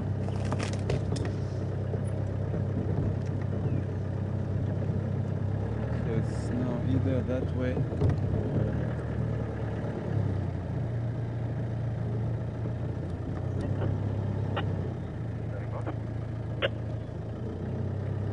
Just on behalf of Seb is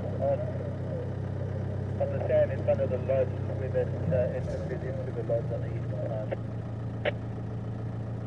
Yeah, sorry, go again, Mark. Your first conversation broke up there.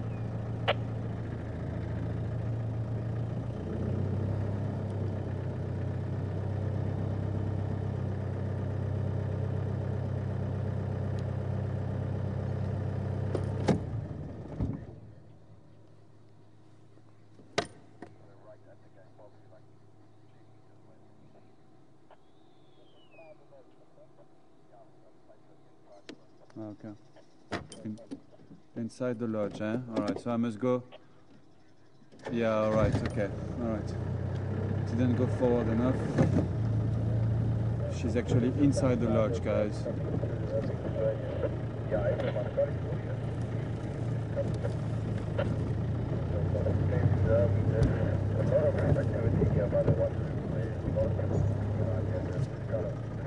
Hey, Yaku. Can you see her? Where? Oh yeah, okay, I see her. Alright. Sorry, Becky, let me go a little bit forward.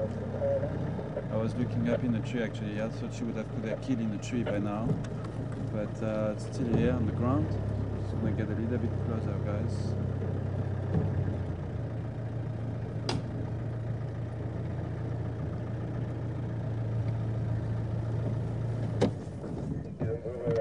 So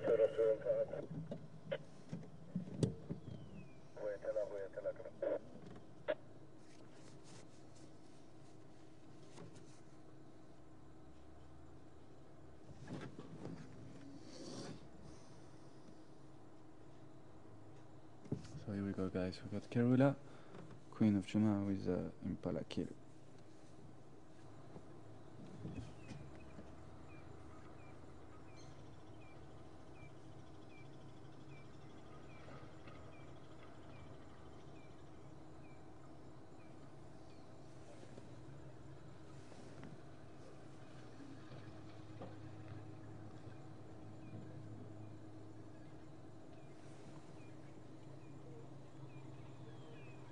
Okay, guys, I'm gonna have to move the vehicle slightly. There's another vehicle wanting to come into the sighting. So let me just park correctly here. Vicky.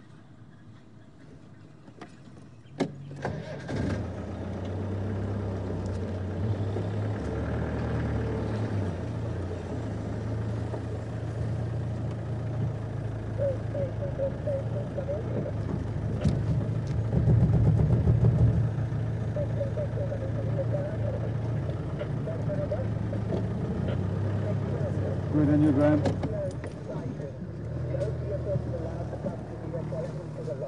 All vehicles have to leave the area immediately.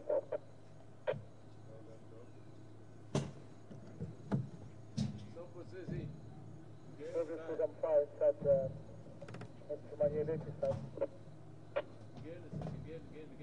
Can you please just make sure all vehicles, I'm seeing a vehicle standing at room 6 at the moment. All vehicles have to leave Vuyatela premises immediately. Yeah, they've got the Ingwe with the bomber there. Should have just looked at that Ingwe there with the bomber. Why does he want us to leave? I do understand that, but we request that that vehicle please move away from the Kayas immediately, please. All of us.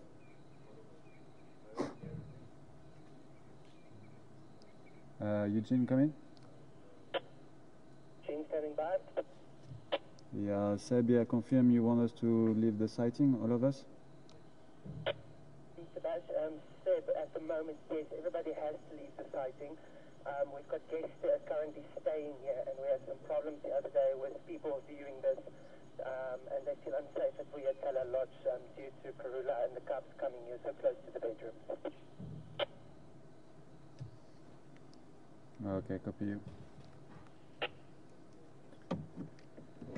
Alright, well guys, unfortunately Eugene is the manager or assistant manager for Juma, and there have been a few complaints from guests a few days ago when Kerula has been in the camp with a kill and cars getting into the lodge to check her out, and guests have been complaining, so he's asking us to leave the property, unfortunately. So we're gonna have to leave Kerula. It's a pity, but unfortunately we have to deal with lodge management rules.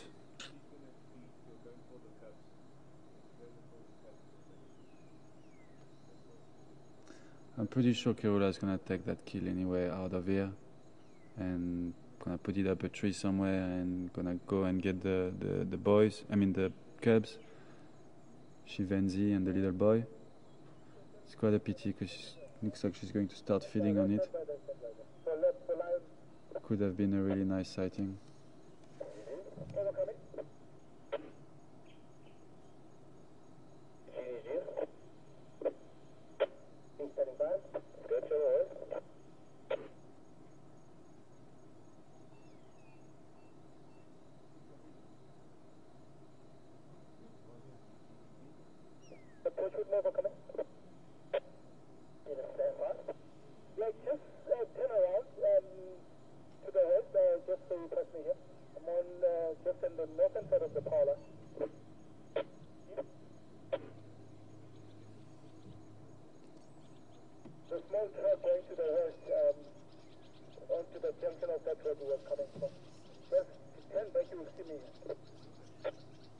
Okay, another minute or two, guys, and I'm going to leave.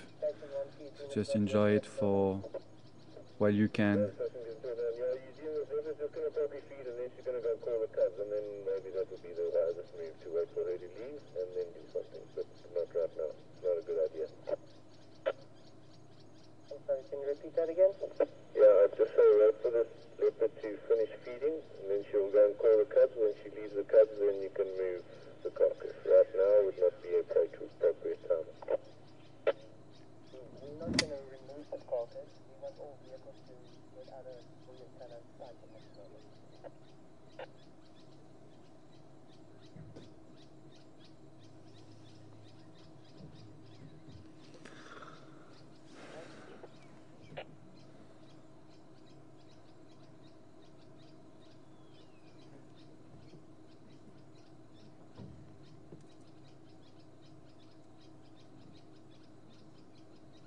YouTube cover?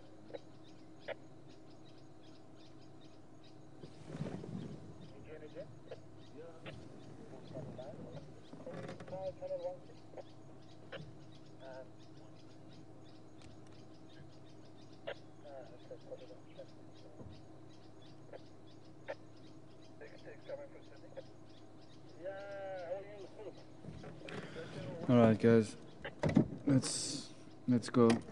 It's a pity, but we have to go now.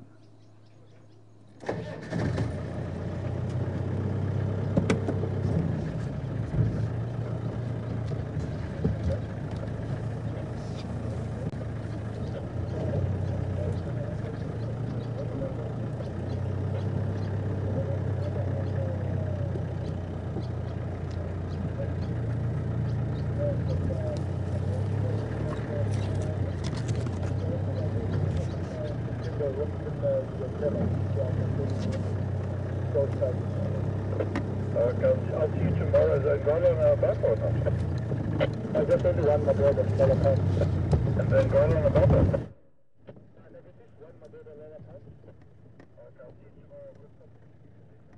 Alright guys, well, never happened before, first time I see that, but unfortunately we have to deal with it. Somewhere I do understand it, if there are some guests in the lodge, you know, they might not really want to have vehicles around their rooms, but in another way I also think if you come here in the bush and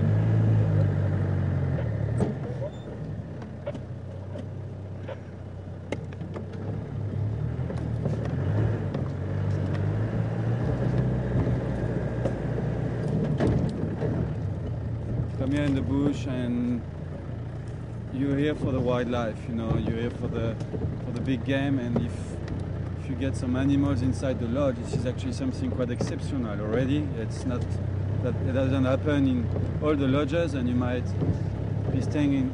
Sorry? Yeah, we've got a nice giant eagle owl right in front of us. Nice, well spotted, Becky.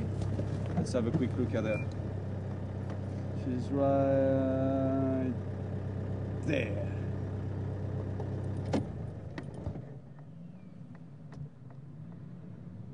So, but in another way, I mean, they could also, those guests understand that it's people are here for wildlife. Are you okay there?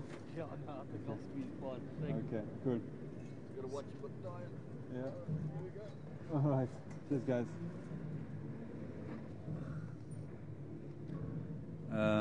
They should also, those guests, I mean, they could understand that it's a game reserve and people are here to watch animals.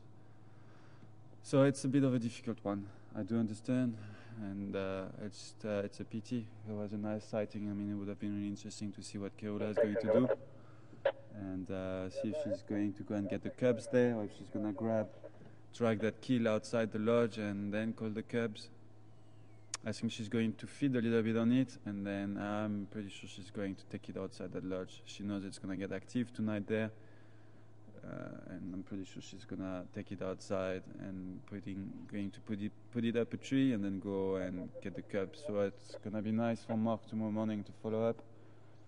First thing in the morning, come and scrap around here, see if she's put that kill somewhere up a tree and what's happening there. Giant eagle owl in front of us. You've seen them. No, the zoomies. I've seen giant eagle owls recently around the dam.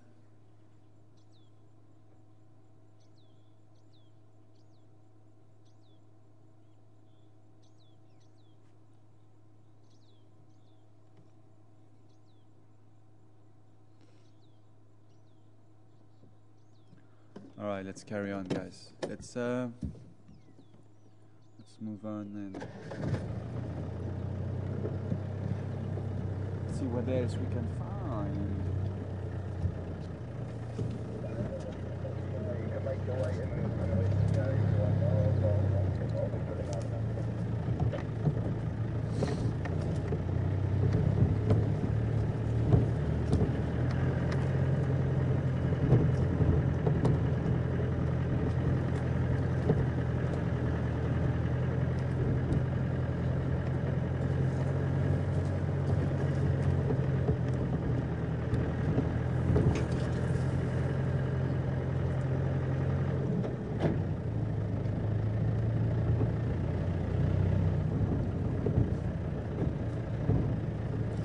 Well, at least we had a glimpse at her, guys, you know.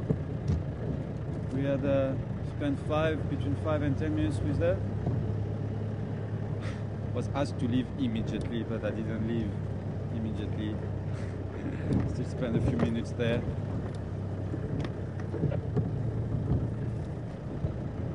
Naughty of me, naughty of me. But you know, it's difficult when you've got something like that in front of you. You're like a kid, you don't really want to leave. At least we had a glimpse at her. We saw her for a few minutes. I'm glad she got a nice impala kill. Gonna have some food. Gonna be able to feed the cubs. And I'm sure tomorrow morning we'll be able to, hopefully I hope she doesn't take that kill in the drainage line. It's quite a thick drainage line there, and then Mark will struggle to follow up. But if she doesn't, then it could be quite interesting for Mark tomorrow morning to see what's going on.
That must have been quite something for that guest. I don't know if I understood the story well. It sounds like a guest saw it happening from his room. That's quite something. Didn't even go and drive, probably because he's tired or I don't know what reason. So he stayed in his room and the whole thing happened just in front of him. That's pretty awesome.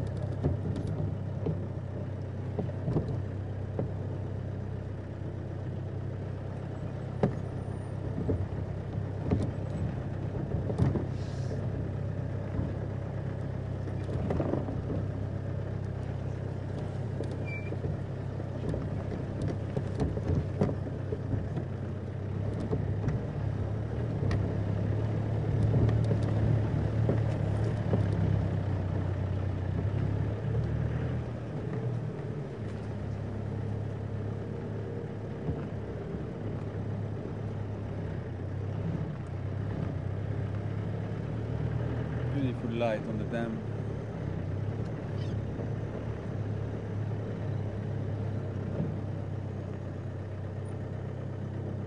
Nice orange glow.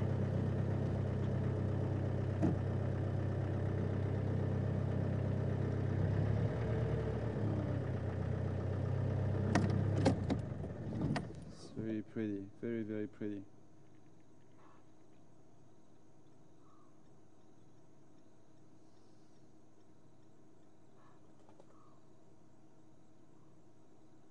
Those are the lights from for the Warthog camera.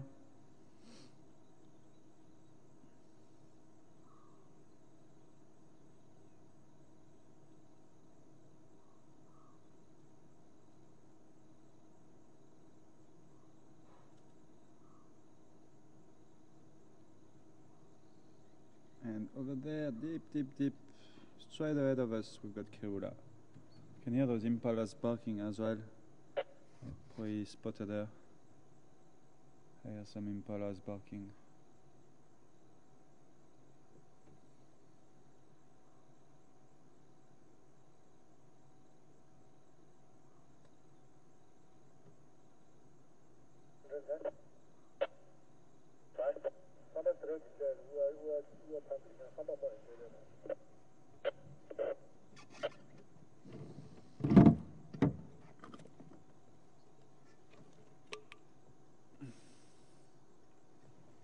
And there we've got the guineas already in bed.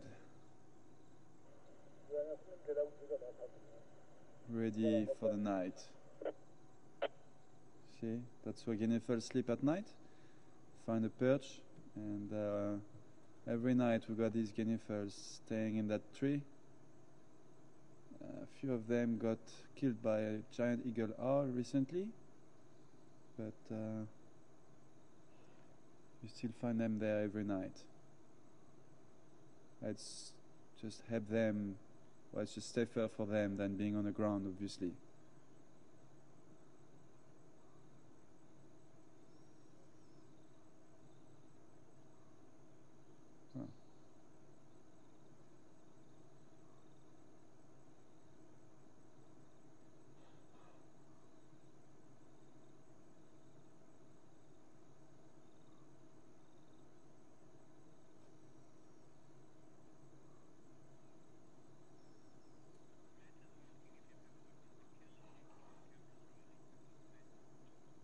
Something straight ahead. Would you like straight ahead? I'm sure. Oh, maybe it's not. Becky says she just saw something No, straight no. ahead. No, I don't think it is now. But Take the lights away. I'm sure that looks like something, but it is. Straight ahead. well, Like, different angle than me, but yeah. are you gonna zoom in? Yeah. No, keep the light on. Is it on the road or on the opening? Where? There? It's not. I'm hallucinating. Becky says she might be hallucinating. No, I am hallucinating. Okay, now she's confirming it. She is hallucinating. Well, no, but you never know, Becky. Good try. It just looks like there's a leopard like. Oh, really? Yeah. Well, we're gonna go there. Let's go and get closer. See. It's definitely not a leopard. If there's a leopard, we'll see it now.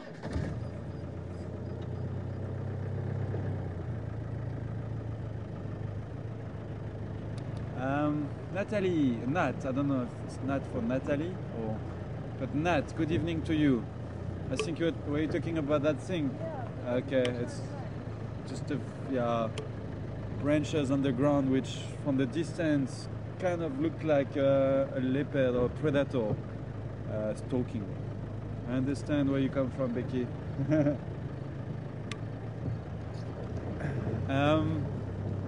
Nat wants to know if I've ever seen a kill and if I leave the camera rolling. Yes, Nat, we've been filming kills happening or the hunt, and sometimes nothing happens. The predator fails his hunt. Sometimes, a couple of times, we had successful hunts. Lions and buffaloes is the one I've got in mind. And yes, we do leave the camera rolling. It can take a while. Sometimes it can take like 30 minutes, even more. You have to be very patient when the predator is on the hunt. But it's worthwhile waiting and is that a hyena there? Just saw some miles far away. There might be lights from the lodge. No, it's not, because it's when I shine at it. It does look like kind of a hyena to me.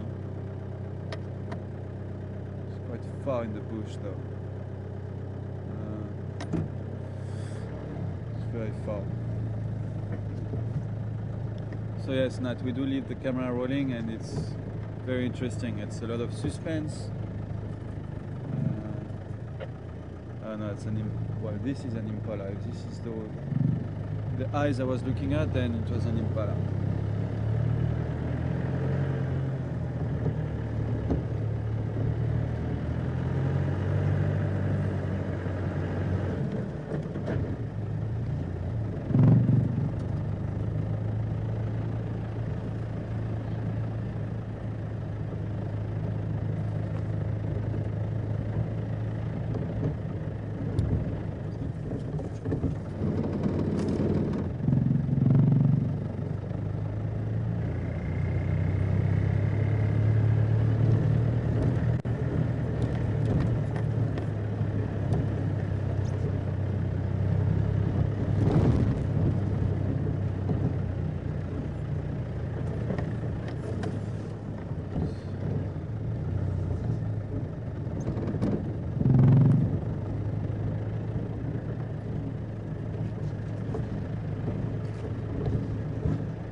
We get what? Sorry, Mark? Osprey. What is that, Mark? Sorry, I don't get the word right. Osprey.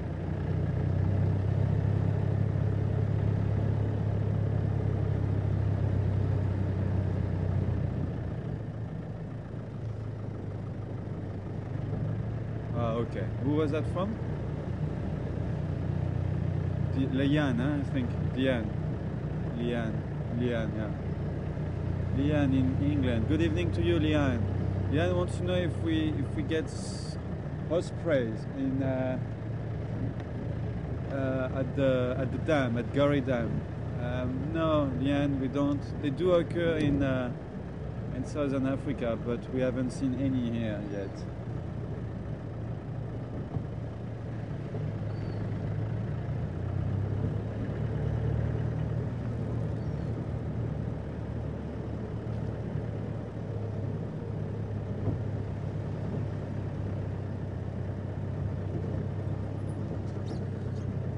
Dr. Rita, good evening to you. Wants to know what's the status of African wildcats in Juma. African wildcats in general are quite endangered or rare, very rare species, and it's the same in Juma. I personally haven't seen one yet. It's a very rare species. You've got better chances to see them at night, obviously. Like right now, we could bump into one. That would be lovely. But I have seen one actually in Kruger once, but never in Juma.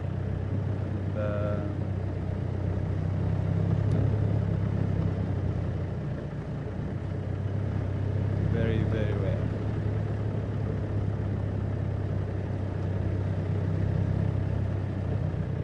And on the statue list, I think they are endangered. Mark, are they endangered, the African wildcats? No? Okay, no, Mark says they are not listed on the endangered list species, so They're not endangered, Dr. Rita, but they are very rare. It's because they're very skittish.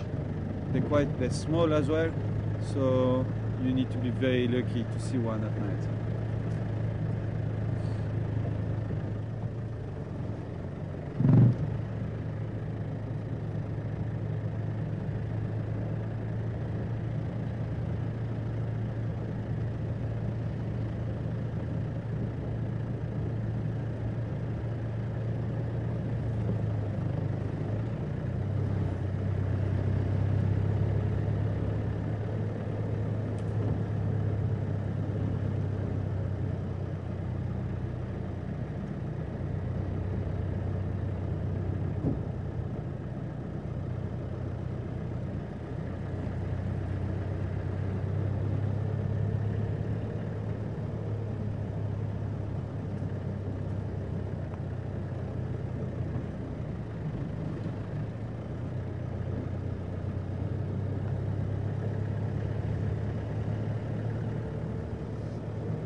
Joanne in Arizona.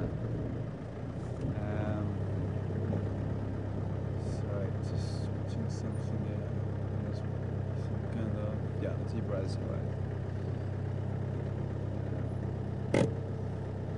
Joanne, I don't know how's the light there, but yeah, seems very good. Joanne says she likes my necklace. Thanks, Joanne. She wants.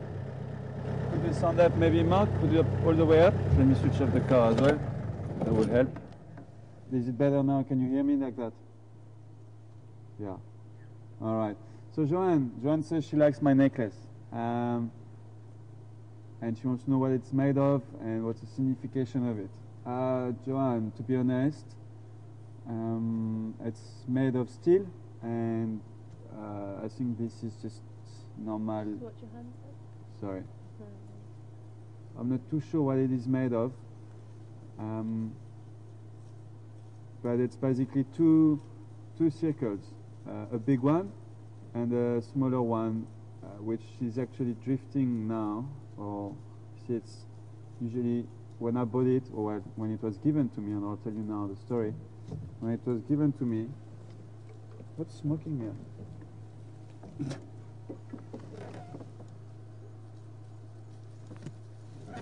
Sorry guys, something was just, I think it's the light reflecting on the seat. So the seat is getting really hot.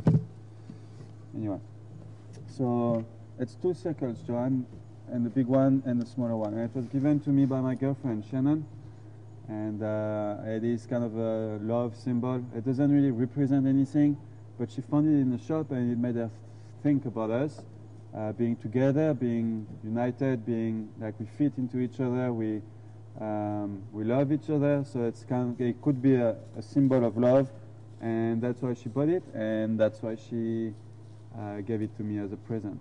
So there we go, Joanne. That's the whole signification behind that lovely necklace. It is getting old now. Well, not old, but it's from showering and putting it in the water. The smaller piece, which is in the big circle, is now slowly moving up. And sometimes I just have to like pull it down so that it can get back to where it's supposed to be.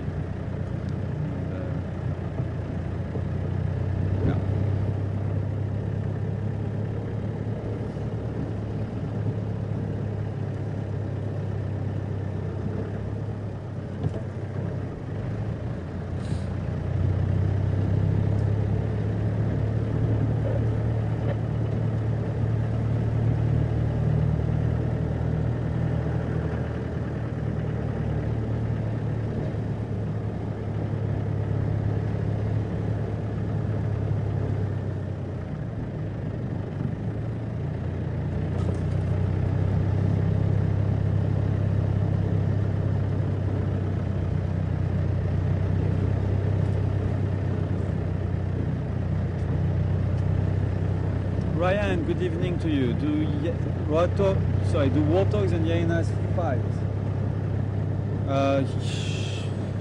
Well, I wouldn't call it fighting, but I mean, if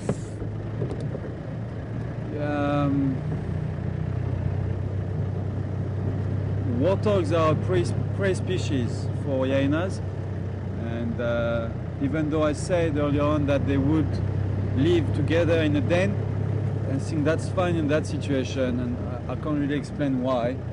But they would share the same den or same termite mound and live close to each other.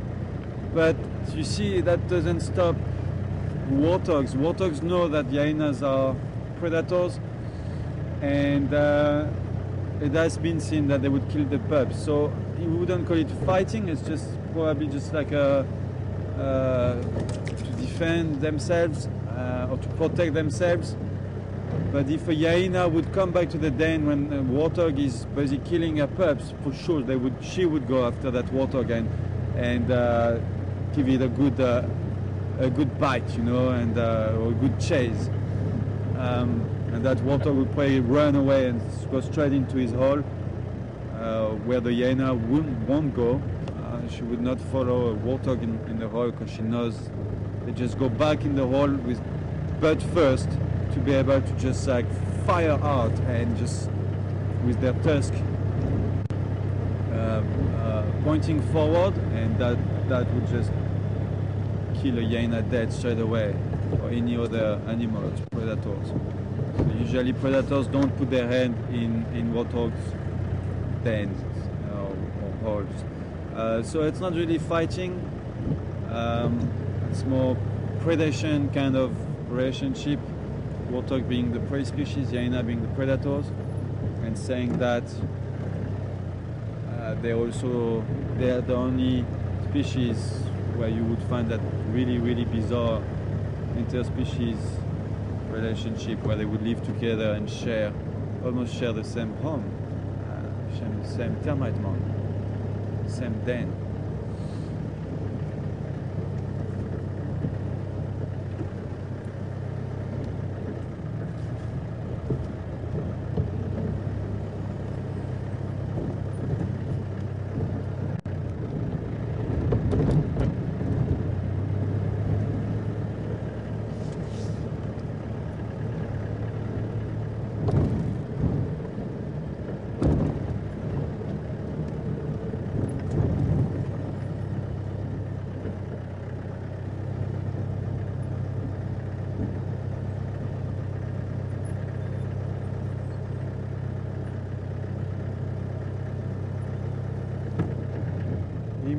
Impalas on my right.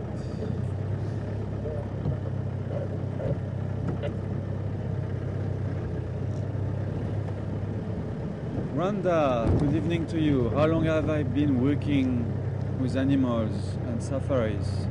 Well, for almost 35 years now, and I've been enjoying every year of it. So yeah, 35 years. Joking. Joking. No, I'm only 29, so that would be a bit difficult. Well, difficult to say for how long I've been working. I've been studying wildlife since I was, well, when I went to France, 17 years old. I've been studying a lot for a few years, and then I worked for an entire year in Gabon with gorillas.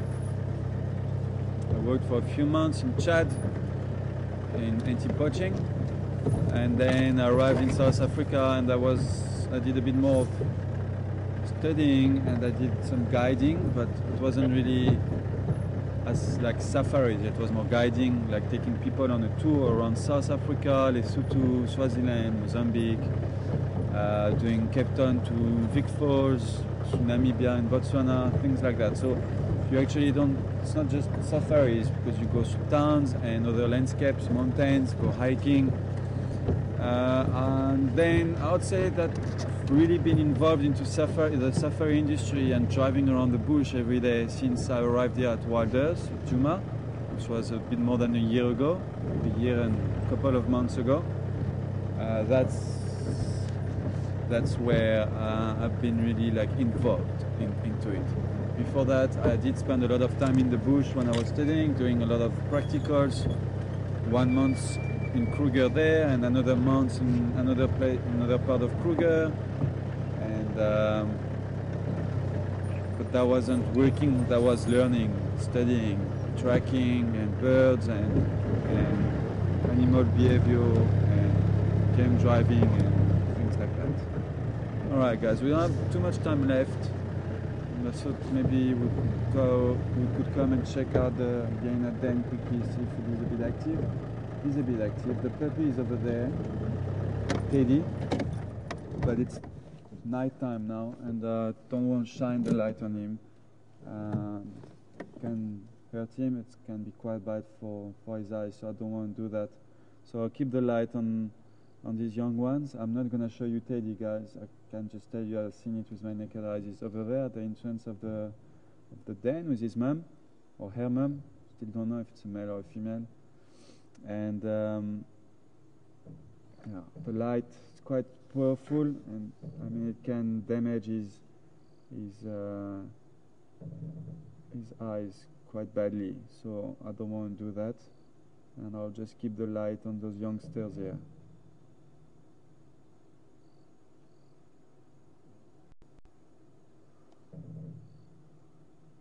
And he's a bit more active way more active than this morning. All the youngsters are here now. The mummy is lying down at the entrance of the den over there with Teddy. Teddy might be circling. I don't know, I'm not too sure. I don't really want to shine. Like I said, I don't want to shine the light on him. I've got some babies here on my right hand side as well. Hello, little one. That's not gonna, just gonna get your head. You can't see her. Yeah. Okay.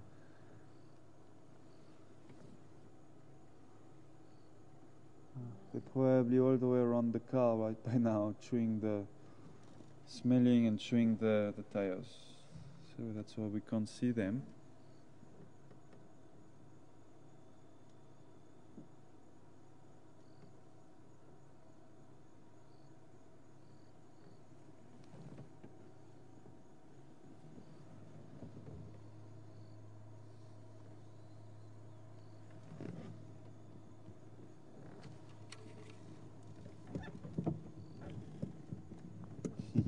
Here they are.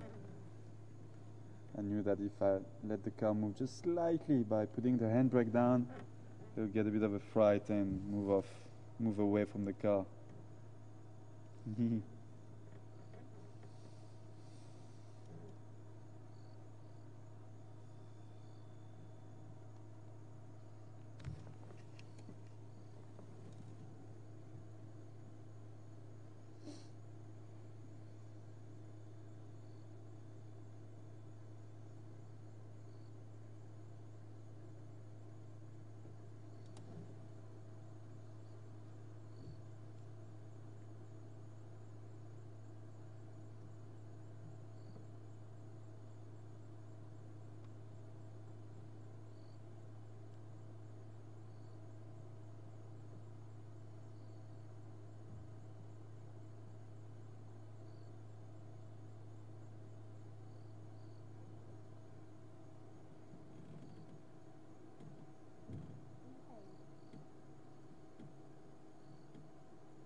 was reading an article this afternoon about hyenas and scientific research that has been made on their diet, and so looking at the stomach content of some dead hyenas that were found in the wild. I'm not too sure, I didn't specify which part of Africa it was, and it is quite hectic what they found in their stomach. The list is as follows: something like a rope and shoe slop. What else did they find in there? Oh yeah, corned beef tin, a 10 centimeters nail. Really 10 centimeters nail. Corned beef tin. Just trying to think what else was in there. Some wooden, like pieces of wooden planks. It is quite amazing what these animals can chew and eat. Tires, there were lots of tire parts, rubber. They've got a very strong system, digestive system. I mean, for them to so that wasn't what I'm listing, is not what was found in one stomach. Obviously, it was a study made on a few individuals, but it shows you if it can have a 10 centimeters long nail inside the stomach without getting hurt, that's pretty hectic. You guys a little bit playful tonight.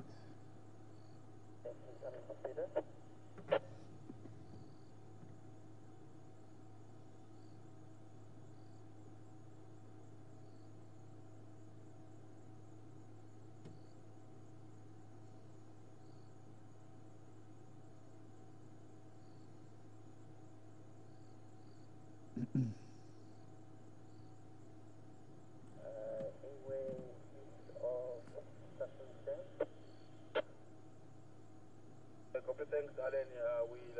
We heading back now. Alan, confirm me go to England. Yeah, there's anywhere very close to that in Ghana that you found, just east of Susten's Dam. Oh, well done. Okay, thanks very much.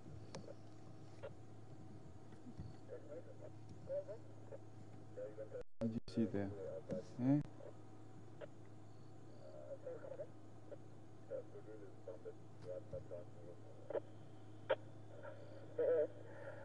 Oh, okay. You will rocket one with Skipper. She's got a mile of Bumba here right next to his room. Confirm room powder? Yeah, straight there. Okay.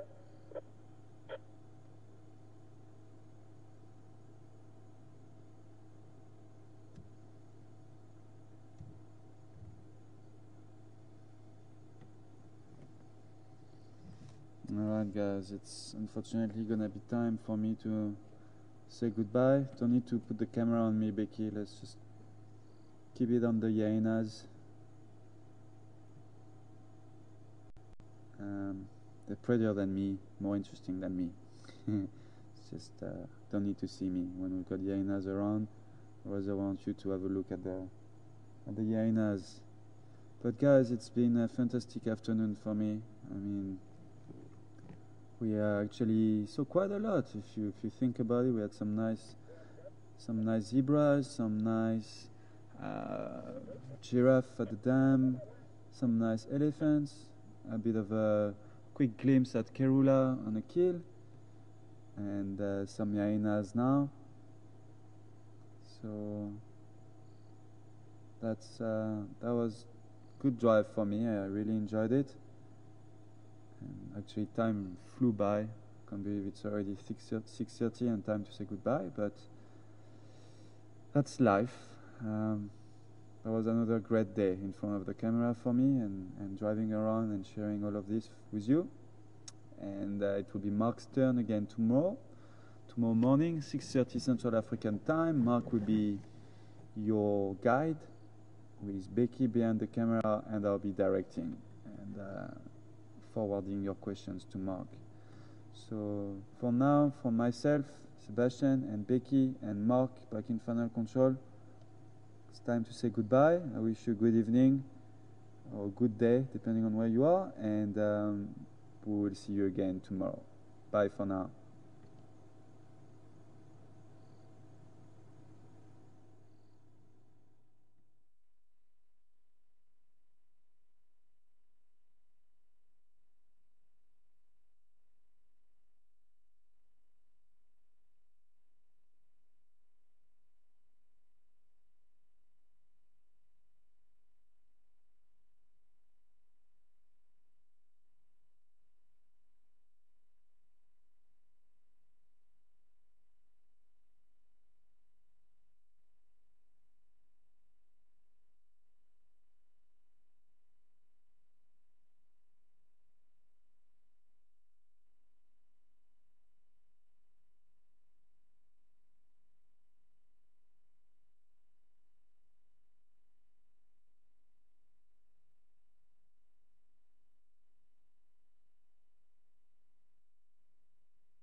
Good evening, everyone. This is Mark in Final Control. Good evening, all. Just getting my volume up a little bit. Hope you've had a wonderful afternoon with us here at Juma Game Reserve. It's certainly been a fun-filled afternoon. A lot of things out there to see. And hopefully Karula will move with her kill, maybe. We do have to respect the wishes of the lodge, the owners and the management. And of course, the guests that stay there. So, at the moment, we might be lucky to maybe get Kerula on the camera, Juma Waterhole Cam, which is on the alternative channel to what we broadcast on. And with a little bit of luck, we might get to see her during the night. Otherwise, I know we did get a few requests for sunset. And being with the elephants being down in a dip, Seb wasn't able to. So I thought I'd put this one up for you. One that I found, a fairly recent sunset photograph from the last few weeks. In fact, this was back home. It's a particular tree. I've got many trees that I photographed back home, but I've never shown you this one. But it still makes 4 beautiful sunsets. And that was one of them, with the lovely reddish sky that is caused by dust and smog and smoke. And soon we're going to be losing that and having completely different skies, clear blue skies with lots of cloud and lots of color. I'm going to be saying good night to you now, and enjoy your day, enjoy your weekend, enjoy your evening, wherever you are on planet Earth.